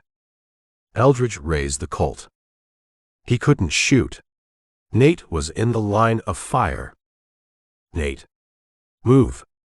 Nate didn't move. He swung the Springfield toward Kreeger. It was a standoff. A boy on a horse, a bandit on the ground, and a drifter in the dark. Chapter 20. The bay horse danced, its iron shoes clicking a nervous rhythm on the canyon floor rock. It smelled the blood from the man Eldridge had backhanded, and it smelled the fear coming off the boy in the saddle. Nate held the reins tight in his left hand, checking the animal's head, keeping the horse turned so his right side faced the boulder. In his right hand, he balanced the Springfield carbine. It was a heavy gun, front heavy, the barrel wavering slightly as he tried to hold it level with one arm. He didn't look like a soldier. He looked like a wreck. His shirt was torn open, revealing the dark bruising on his ribs. His nose was a shapeless purple lump that whistled when he breathed. But his eyes were clear. They were locked on the top of Kreeger's head, visible just above the granite slab. "Stand up," Nate screamed. His voice cracked, a boy's pitch breaking through a man's rage. "Stand up and look at me." No, Kreeger didn't stand. He crouched lower. He shifted his grip on the Winchester, the barrel scraping against the stone. "You're making a mistake, kid," Kreeger yelled back. His voice was muffled by the rock, but the arrogance was still there, grinding against the stone. "You drop that rifle, maybe I let you ride out of here. You pull that trigger, my boys will cut you to ribbons." "Your boys are gone," Nate said. "Or they're bleeding." "I got men in the rocks," Kreeger lied. "They're drawing a bead on you right now." "Let him shoot," Nate said. "I don't care. Long as I get you first." Eldridge Sample watched from the shadows near the collapsed tent. He held his Colt low, his thumb resting on the hammer.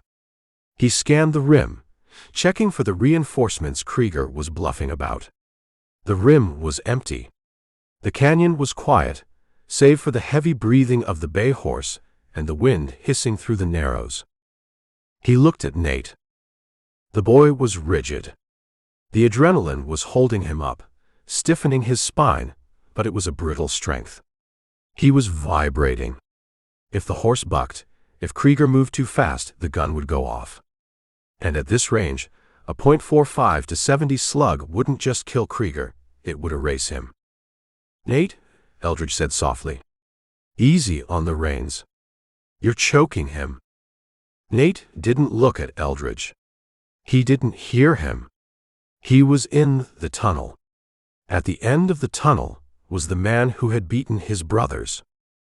"I said stand up," Nate roared. He spurred the bay. The horse jumped forward a step, hooves scattering gravel. Kreeger saw the movement. He realized the rock wasn't enough cover if the rider circled him. Kreeger moved. He popped up. He didn't come up surrendering. He came up with the Winchester shouldered, the barrel swinging toward the horse. Nate saw him. Nate didn't fire. He froze. For a split second, the reality of it hit him. This wasn't a target on a fence post. This was a man with a red beard and eyes that looked like wet stones. A man who was going to kill him. Kreeger didn't freeze. He grinned. He saw the hesitation. "Too slow, boy," Kreeger said. Eldridge raised the Colt. He had a shot at Kreeger's shoulder. But he didn't have to take it. The bay horse saved the boy. It saw the sudden movement of the man popping up, the flash of the rifle barrel. It shied violently to the left. Kreeger fired. The bullet missed Nate's chest by inches. It tore through the canvas coat he was wearing, Eldridge's coat, and snapped into the dark air behind him. The bay spun. Nate lost his stirrup. He grabbed the saddle horn with his rifle hand to stay on. The Springfield dipped, pointing at the dirt. Kreeger worked the lever. Clack, clack. He had the shot. Nate was off balance, the horse turning its flank to the gun. "Drop it," Kreeger yelled. "Drop the gun or the horse dies." Nate hauled on the reins. He pulled the bay's head around. He was fighting the animal and the man at the same time. He brought the Springfield back up. He didn't aim. He just pointed the muzzle at Kreeger's chest. "Shoot it," Nate screamed. "Go ahead. I'll take you with me." Kreeger hesitated. He looked at the bore of the carbine. It looked like a cannon.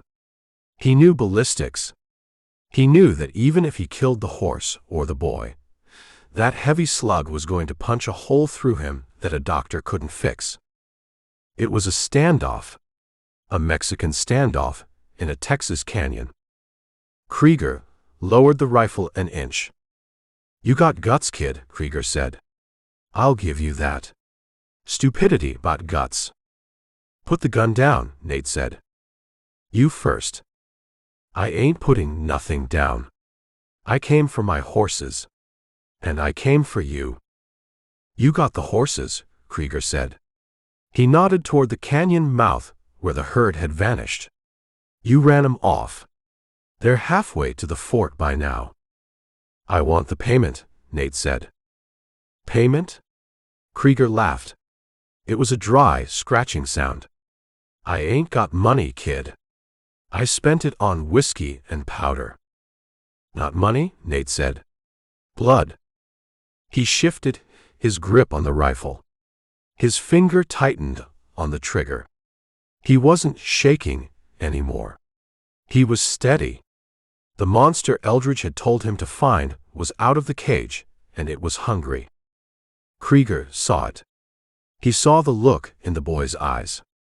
It wasn't the look of a victim. It was the look of an executioner. Kreeger stopped smiling. "Now wait a minute," Kreeger said. "Let's talk about this." "You didn't talk to George," Nate said. "You whipped him." "That was business. Trying to move the herd." "This is business too," Nate said. Eldridge watched. He stepped out of the shadows, moving into the light of the stars. He held his Colt down by his leg. "Nate," Eldridge said. Nate didn't turn. "Stay out of it, Sample. This is mine." "He's right," Kreeger said to Eldridge. "Stay out of it, Drifter. Let the boy play his hand." Kreeger was banking on the mistake. He was banking on the boy missing, or flinching, or crying. He didn't think Nate had it in him to kill a man looking him in the eye. Eldridge looked at Kreeger. "He's not playing," Eldridge said. Kreeger looked back at Nate. He saw the tension in the boy's forearm. Kreeger decided to change the odds. He dropped his left hand from the rifle stock. He let the Winchester hang in his right hand, barrel pointed at the ground. He held his empty hand up, palm out. "All right," Kreeger said. "All right. You win. You got the drop." He took a step away from the rock. "I'm putting it down," Kreeger said. He crouched slowly, like he was going to lay the rifle in the dirt. It was a trick. A gunman's trick. The feint to the ground, the sudden roll, the snap shot from the hip. Eldridge had seen it a dozen times in border towns and mining camps. "Watch his hand," Eldridge said sharply. Kreeger moved. He didn't drop the gun. He threw himself sideways, rolling toward a second boulder, bringing the Winchester up as he moved. Nate didn't wait. He didn't think. He fired. Boom. The Springfield bucked, the muzzle flash lighting up the canyon like a lightning strike. The bullet hit the dirt right in front of Kreeger's roll. It sprayed gravel and lead fragments into Kreeger's face. Kreeger yelled, blinding by the dust. He rolled into the rock, slamming his shoulder against the stone. He fired blindly, the shot singing off the canyon wall high above. Nate worked the trapdoor. He jerked the lever down, ejecting the shell.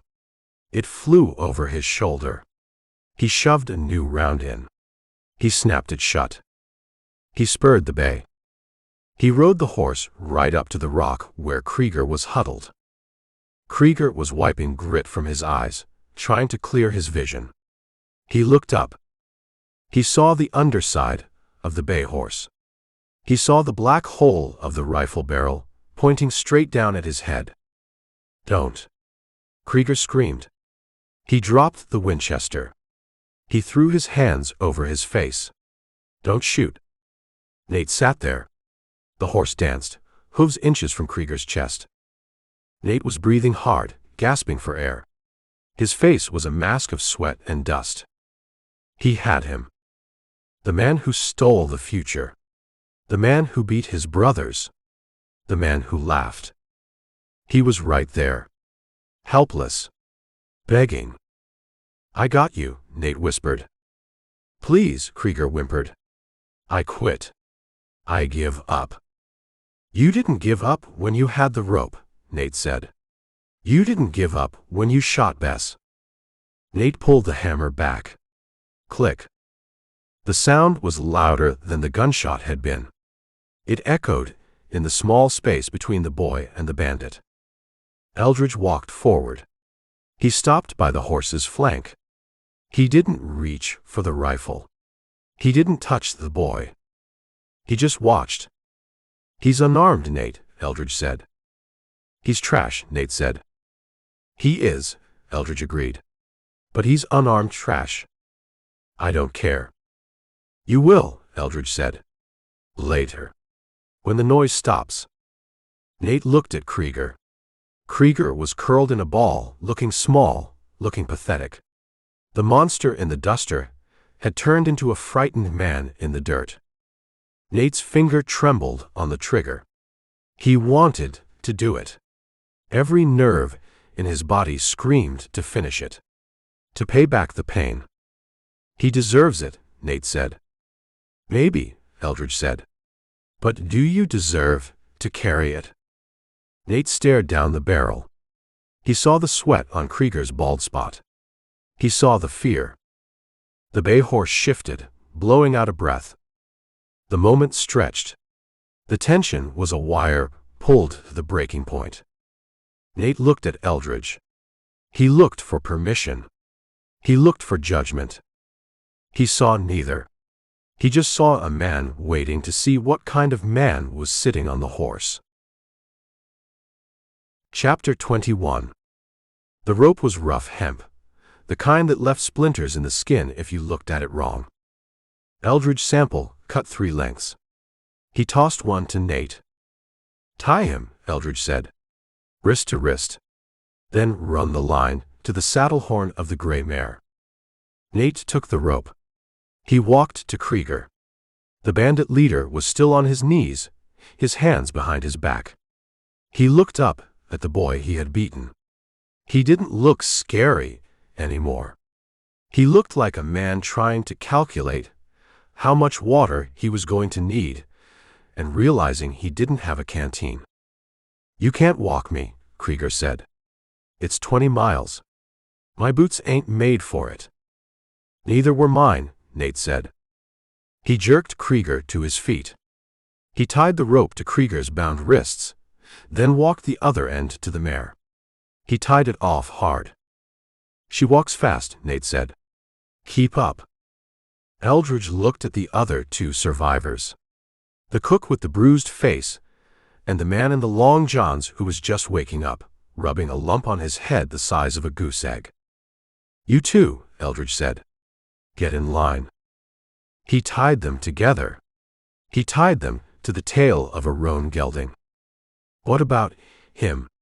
The cook asked, pointing at the man with the shot leg. The wounded bandit was conscious now, groaning in the dirt. He rides, Eldridge said. Belly down. Tie him on. They hoisted the wounded man onto a pack pony. He screamed when they moved him, but they lashed him down tight. He wasn't going anywhere. Eldridge checked the camp one last time. He kicked dirt over the dead, the guard and the man he had backhanded into the fire. He didn't bury them. That was work for the coyotes. Mount up, Eldridge said. He swung onto the bay horse. Nate mounted Kreeger's horse, a big dun that looked relieved to have a lighter rider. Move him out, Nate yelled. The herd started to move. The mustangs, tired but sensing the direction home, fell into line. The walk began. It was brutal. The sun came up, hammering the canyon floor. The dust rose in a choking cloud. Kreeger stumbled. The gray mare jerked him forward. He cursed, trying to run to catch his balance. Slack. Kreeger yelled. Give me some slack. Nate rode past him. He looked down. No slack, Nate said. They walked out of the canyon. They hit the open scrub. The heat built. Kreeger's face turned red, then gray. Sweat soaked his duster. He gasped for air, his mouth open, dust coating his tongue. The cook and the other bandit were worse off. They were dragging their feet, leaving furrows in the hardpan. They looked at the horses with envy and hate. Eldridge rode drag. He watched the prisoners. Water, the cook croaked. Please. Eldridge unhooked his canteen. He rode up. He poured a stream of water into the cook's mouth. Then he poured some for the other bandit. He rode to Kreeger. Kreeger looked at the canteen. You thirsty? Eldridge asked. Yeah, Kreeger rasped. Eldridge took a drink himself. He corked the canteen. Ask the boy, Eldridge said. Kreeger stared at him. He won't give me nothin'. Then you stay thirsty. Eldridge rode away. Nate watched from the point. He saw the exchange. He rode back. He took his own canteen. He rode to Kreeger. Kreeger looked up, hopeful. Nate poured the water on the ground. It sizzled in the dust. "That's for Bess," Nate said. "The mare you shot." Kreeger licked his dry lips. "You're a hard kid." "I learned from a professional," Nate said. He looked at Eldridge. They pushed on. The miles dragged. The prisoners fell, got dragged, scrambled up, and fell again. Their boots wore through. Their feet bled. It wasn't just travel. It was a parade of shame. Kreeger, the terror of the breaks, reduced to a stumbling wreck on the end of a rope led by a teenager. By late afternoon, they hit the main road to the fort.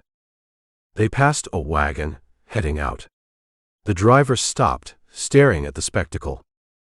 "What you got there?" the driver asked. "Trash," Eldridge said. "Taking it to the dump." The fort appeared on the horizon.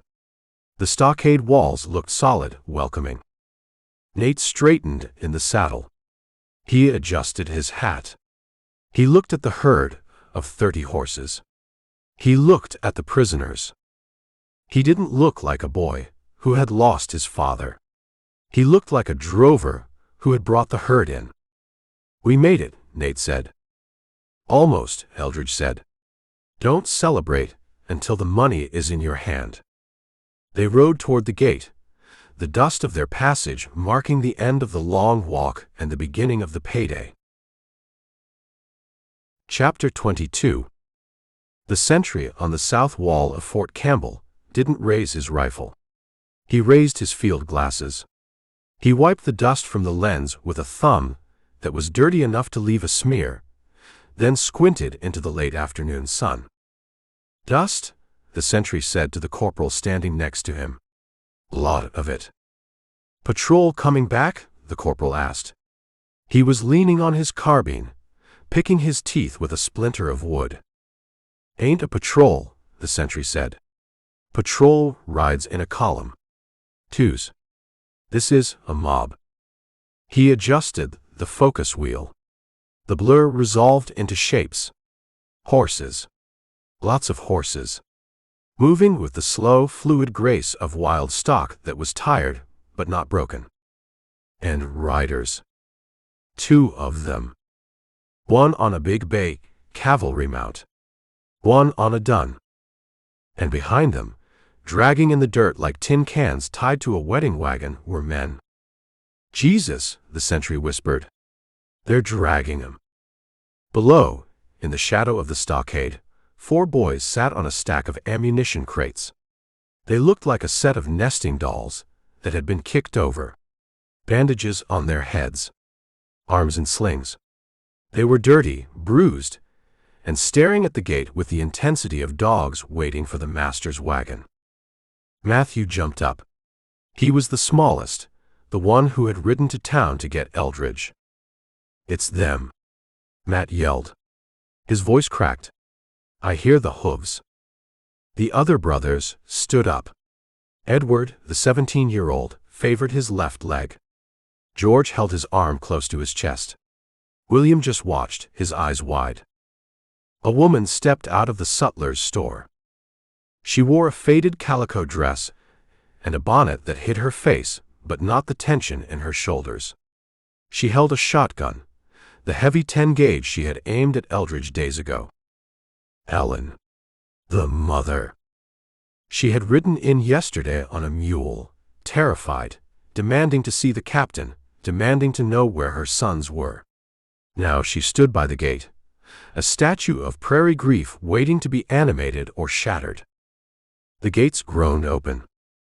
Eldridge Sample rode in first. He sat the bay horse easy, his hat pulled low. He was covered in the dust of the brakes, a gray ghost riding out of the heat. He didn't look at the soldiers, who stopped drilling to watch. He didn't look at the captain, standing on the porch of the headquarters. He looked at the boys. He nodded. Then Nate rode in. The change in the boy was visible from 50 yards away. He wasn't sitting the saddle like a kid trying to look tall. He was sitting it like a man who was too tired to care how he looked. His shoulders were slumped, but his head was up.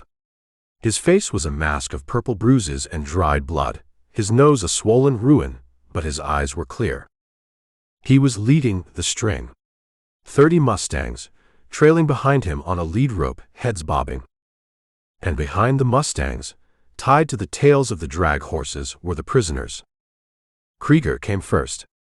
The bandit leader was stumbling, his boots worn through, his duster shredded. He was gray with exhaustion, his red beard matted with spit and dust. He looked at the ground. He didn't have any arrogance left. The walk had ground it out of him. Then the cook. Then the man in the long johns. It was a parade of the conquered. The soldiers on the parade ground went silent. They had seen prisoners brought in before, Comanches lashed to ponies, deserters in irons, but they had never seen white men dragged in by a teenager. Nate pulled up. The herd stopped, milling in the dust, blowing air. Kreeger collapsed. He hit the dirt and stayed there, heaving. Nate looked at his brothers. He looked at his mother. He didn't smile. He didn't wave. "I got him," Nate said. His voice was a rasp, like sandpaper on wood. Ellen walked forward. She moved past the soldiers, past Eldridge. She walked to Nate's stirrup. She reached up. She touched his knee. "Nate," she whispered. He looked down at her. "I brought the stock, Ma. All of 'em. +5. You're hurt." "I'm fine," Nate said. "Just broke my nose." Again. She looked at the prisoners. She looked at Kreeger, lying in the dirt. She saw the raw wrists, the bleeding feet. She looked back at her son. She saw the look in his eyes. It was a hard look. A look that said he knew things now that she couldn't protect him from. "You did good," she said. "I did what I had to." The younger brothers ran up. They surrounded the horse, touching the leather, touching Nate's leg. "You get him?" Matt asked, pointing at Kreeger. "Is that the one?" "That's him," Nate said. "He don't look so big now, does he?" "He looks like trash," George said. Captain Vogel walked out from the headquarters. He was wearing his dress uniform, buttons polished, but he looked small next to the dusty reality of the drovers. He walked to Eldridge's horse. "Sample," Vogel said. "Captain," Eldridge said. He dismounted. His knees popped. "You made a mess of my parade ground," Vogel said, looking at the prisoners. Is that Kreeger?" "That's him. I heard he was in the territory. I didn't think he was tameable." "He just needed a walk," Eldridge said. "Clears the mind." Vogel walked over to Kreeger. He nudged the bandit with his boot toe. "Get up," Vogel said. Kreeger groaned. "Water. For God's sake, water." "Get him to the brig," Vogel ordered a sergeant. "And get the others. They smell like a render yard." Soldiers moved in. They cut the ropes. They hauled the bandits to their feet. Kreeger looked at Nate. "You win, kid," Kreeger wheezed. "You win." Nate didn't answer. He just watched them drag the man away. He didn't look triumphant. He looked done. Eldridge walked over to the family. "Unload the stock," Eldridge said to the boys. "Get them into the main corral. They need water and hay. Don't let them drink too fast." "Yes, sir," Edward sighed. The boys moved. They took the lead ropes. They started moving the herd toward the stables. They moved with a new confidence. They were part of it now. Nate stayed in the saddle. He looked at Eldridge. "Get down, Nate," Eldridge said. "You're home." Nate swung his leg over. He slid down. He staggered, catching himself on the horse's shoulder. Ellen was there. She put her arm around him. "Lean on me," she said. "I can walk," Nate said. But he leaned. Eldridge watched them. The mother and the son. The boy who had ridden out a child and come back a drover. He felt the separation. The distance between his world and theirs. He was the instrument, the tool used to fix the break, but he wasn't part of the structure. "Mr. Sample," Ellen said. She turned to him. Her face was set, hard lines around her mouth softening just a fraction. "You brought him back," she said. "He brought himself back," Eldridge said. "I just showed him the trail." "You saved them," she said. "The horses. The money. The family." "I collected a debt," Eldridge said. "Kreeger owed it." She looked at the shotgun in her hand. She leaned it against the wagon wheel. "We can't pay you," she said. "Not what it's worth. But when the army pays for the horses—" "The horses are yours," Eldridge said. "Every dime." "But—" "I got other business," Eldridge said. "Besides, I ate your rabbit. We're even." Nate looked at him. "You leaving?" Nate asked. "I got to see the captain about some paper," Eldridge said. "Then yeah. I'm leaving." You said be a monster," Nate said quietly so his mother wouldn't hear. "But then you stopped me." "Being a monster gets you through the fight," Eldridge said. "Stopping makes you a man. You stopped, Nate. You did good." Nate nodded. He touched his nose. "It still hurts," Nate said. "It'll hurt for a while," Eldridge said. "Reminds you not to duck too slow next time." Eldridge tipped his hat to Ellen. "Ma'am." "Mr. Sample," she said. "If you ever come by the homestead—" "I know," Eldridge said. "Water's free." He turned away. He picked up the reins of the bay horse. He walked toward the headquarters building. The sun was going down, casting long shadows across the fort. The excitement was dying down. The soldiers were going back to their drill. The dust was settling. Eldridge felt the fatigue in his own bones. It was a heavy, dull ache. He had babysat a war. He had taught a class in survival. Now he wanted to see if the telegraph line was fixed. He wanted to see if there was a name on a poster that paid in gold and didn't involve teaching lessons to boys who deserved better than the world gave them. He tied the bay to the rail. "Rest easy," he told the horse. "We're almost done." He walked up the steps to see the captain, leaving the reunion behind in the dust where it belonged. Chapter 23. The quartermaster sergeant had hands like hams and a face that looked like it had been chewed on by a coyote and spit back out.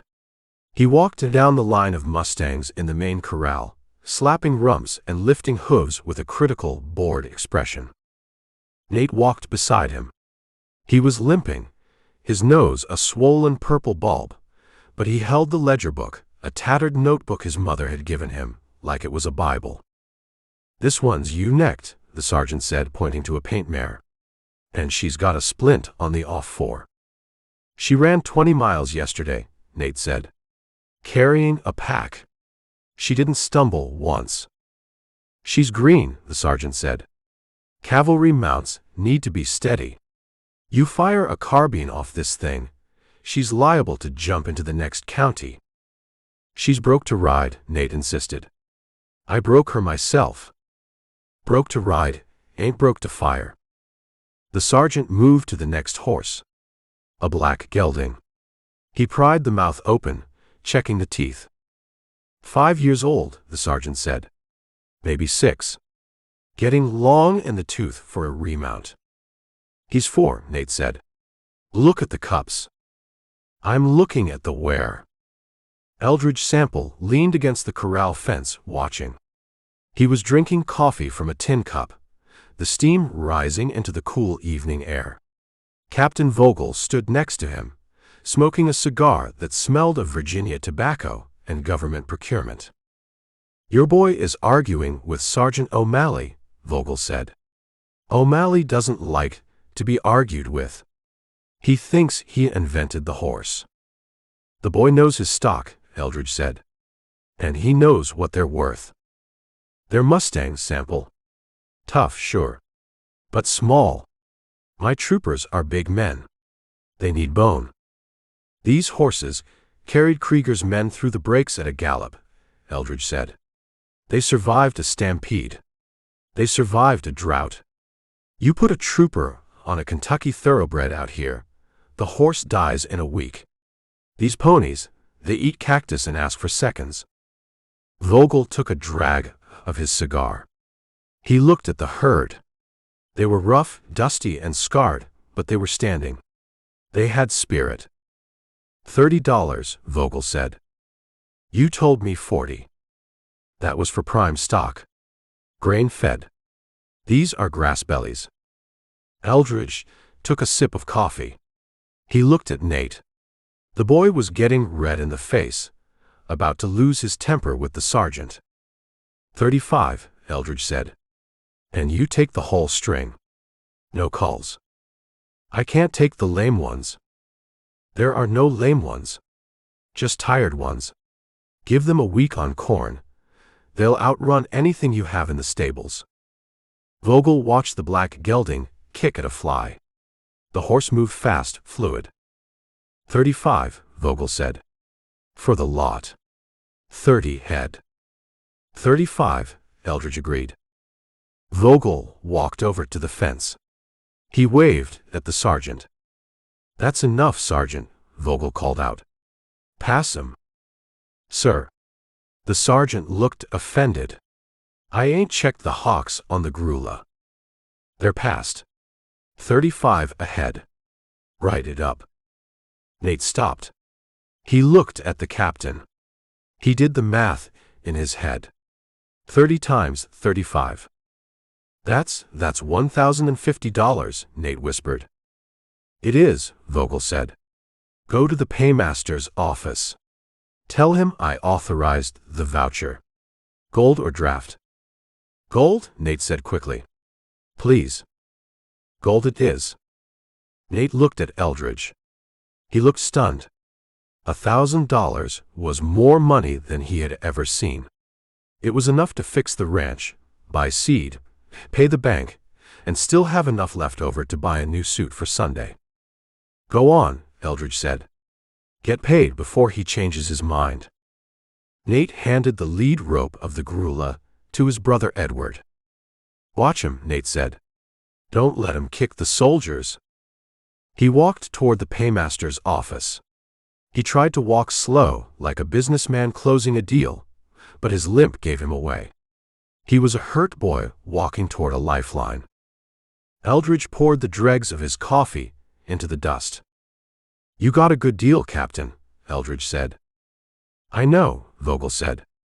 "Remount prices are up to 50 in St. Louis. But shipping them down here kills half of them." He looked at the mustangs. "These little rats, they'll live forever." Vogel turned to Eldridge. "You did good work, Sample. Bringing them in. Kreeger, he's been a thorn in my side for 6 months. He won't bother you anymore." "He's in the brig," Vogel said. "Singing like a bird. Telling us where he hid the money from the last 3 jobs. Says he wants to make a deal." "Don't give him one," Eldridge said. "He shoots horses." "I know. We'll hang him. Or send him to Leavenworth. Either way, he's off the range." Vogel reached into his tunic. He pulled out a folded piece of paper. "Telegraph line came up an hour ago," Vogel said. "Just long enough for the new batch of circulars to come through before the wind knocked it down again." He handed the paper to Eldridge. "New wanted list," Vogel said. "Thought you might be interested." Eldridge took it. He unfolded it.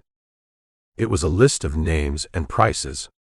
Bank robbery, cattle theft, murder. He scanned the list. He saw a name he recognized from a job in New Mexico. Red Jack. $500. And another one. Silas Kreeger. Wanted for murder and horse theft. Reward, $100. Eldridge looked at the date. It was fresh. $100, Eldridge said. That's the bounty, Vogel said. You brought him in. You want to collect. Can I collect it now? Paymaster has the funds. You can pick it up with the boy. Eldridge folded the paper. He put it in his pocket. Thanks, Eldridge said. You leaving? Job's done, Eldridge said. And the coffee here is terrible. Vogel laughed. It's army coffee. It's supposed to keep you awake, not make you happy. Eldridge pushed off the fence. He walked toward the paymaster's office. Nate was coming out. He was holding a heavy canvas sack in both hands. He looked dazed. He walked past the soldiers, past the cannons, past the flag. He walked straight to his mother. Ellen was waiting by the wagon Vogel had lent them to carry the supplies. She saw the sack. She saw Nate's face. She started to cry. Nate put the sack in her hands. Count it, Ma, Nate said. It's all there. The younger brothers crowded around, touching the sack, listening to the clink of the coins. They were laughing, shouting, forgetting about their bruises. Eldridge watched them from the porch of the office. He felt the itch in his feet. The need to move. The settlement was too loud, too happy. It wasn't his world. His world was the empty space between towns. He walked into the paymaster's office. Bounty, Eldridge said to the clerk. Kreeger. Captain sent word, the clerk said. He counted out 5 $20 gold pieces. Sign here. Eldridge signed. He took the coins. He walked back out. He walked to the bay horse, tied at the rail. He checked the cinch. He looked at the family one last time. They were loading the wagon. They were going home. They were going to be okay. Good enough, Eldridge said. He swung into the saddle. He turned the horse toward the gate. He didn't say goodbye. Goodbyes were for people who planned on seeing each other again. He rode past the sentry. He rode out of the fort. The sun was setting, turning the sky into a sheet of hammered copper. The road west was open, empty and quiet. Eldridge Sample touched the gold in his pocket. $100. New saddle, he told the horse. And maybe a steak. He kicked the bay into a trot, riding away from the happy ending, heading for the next name on the list. The end.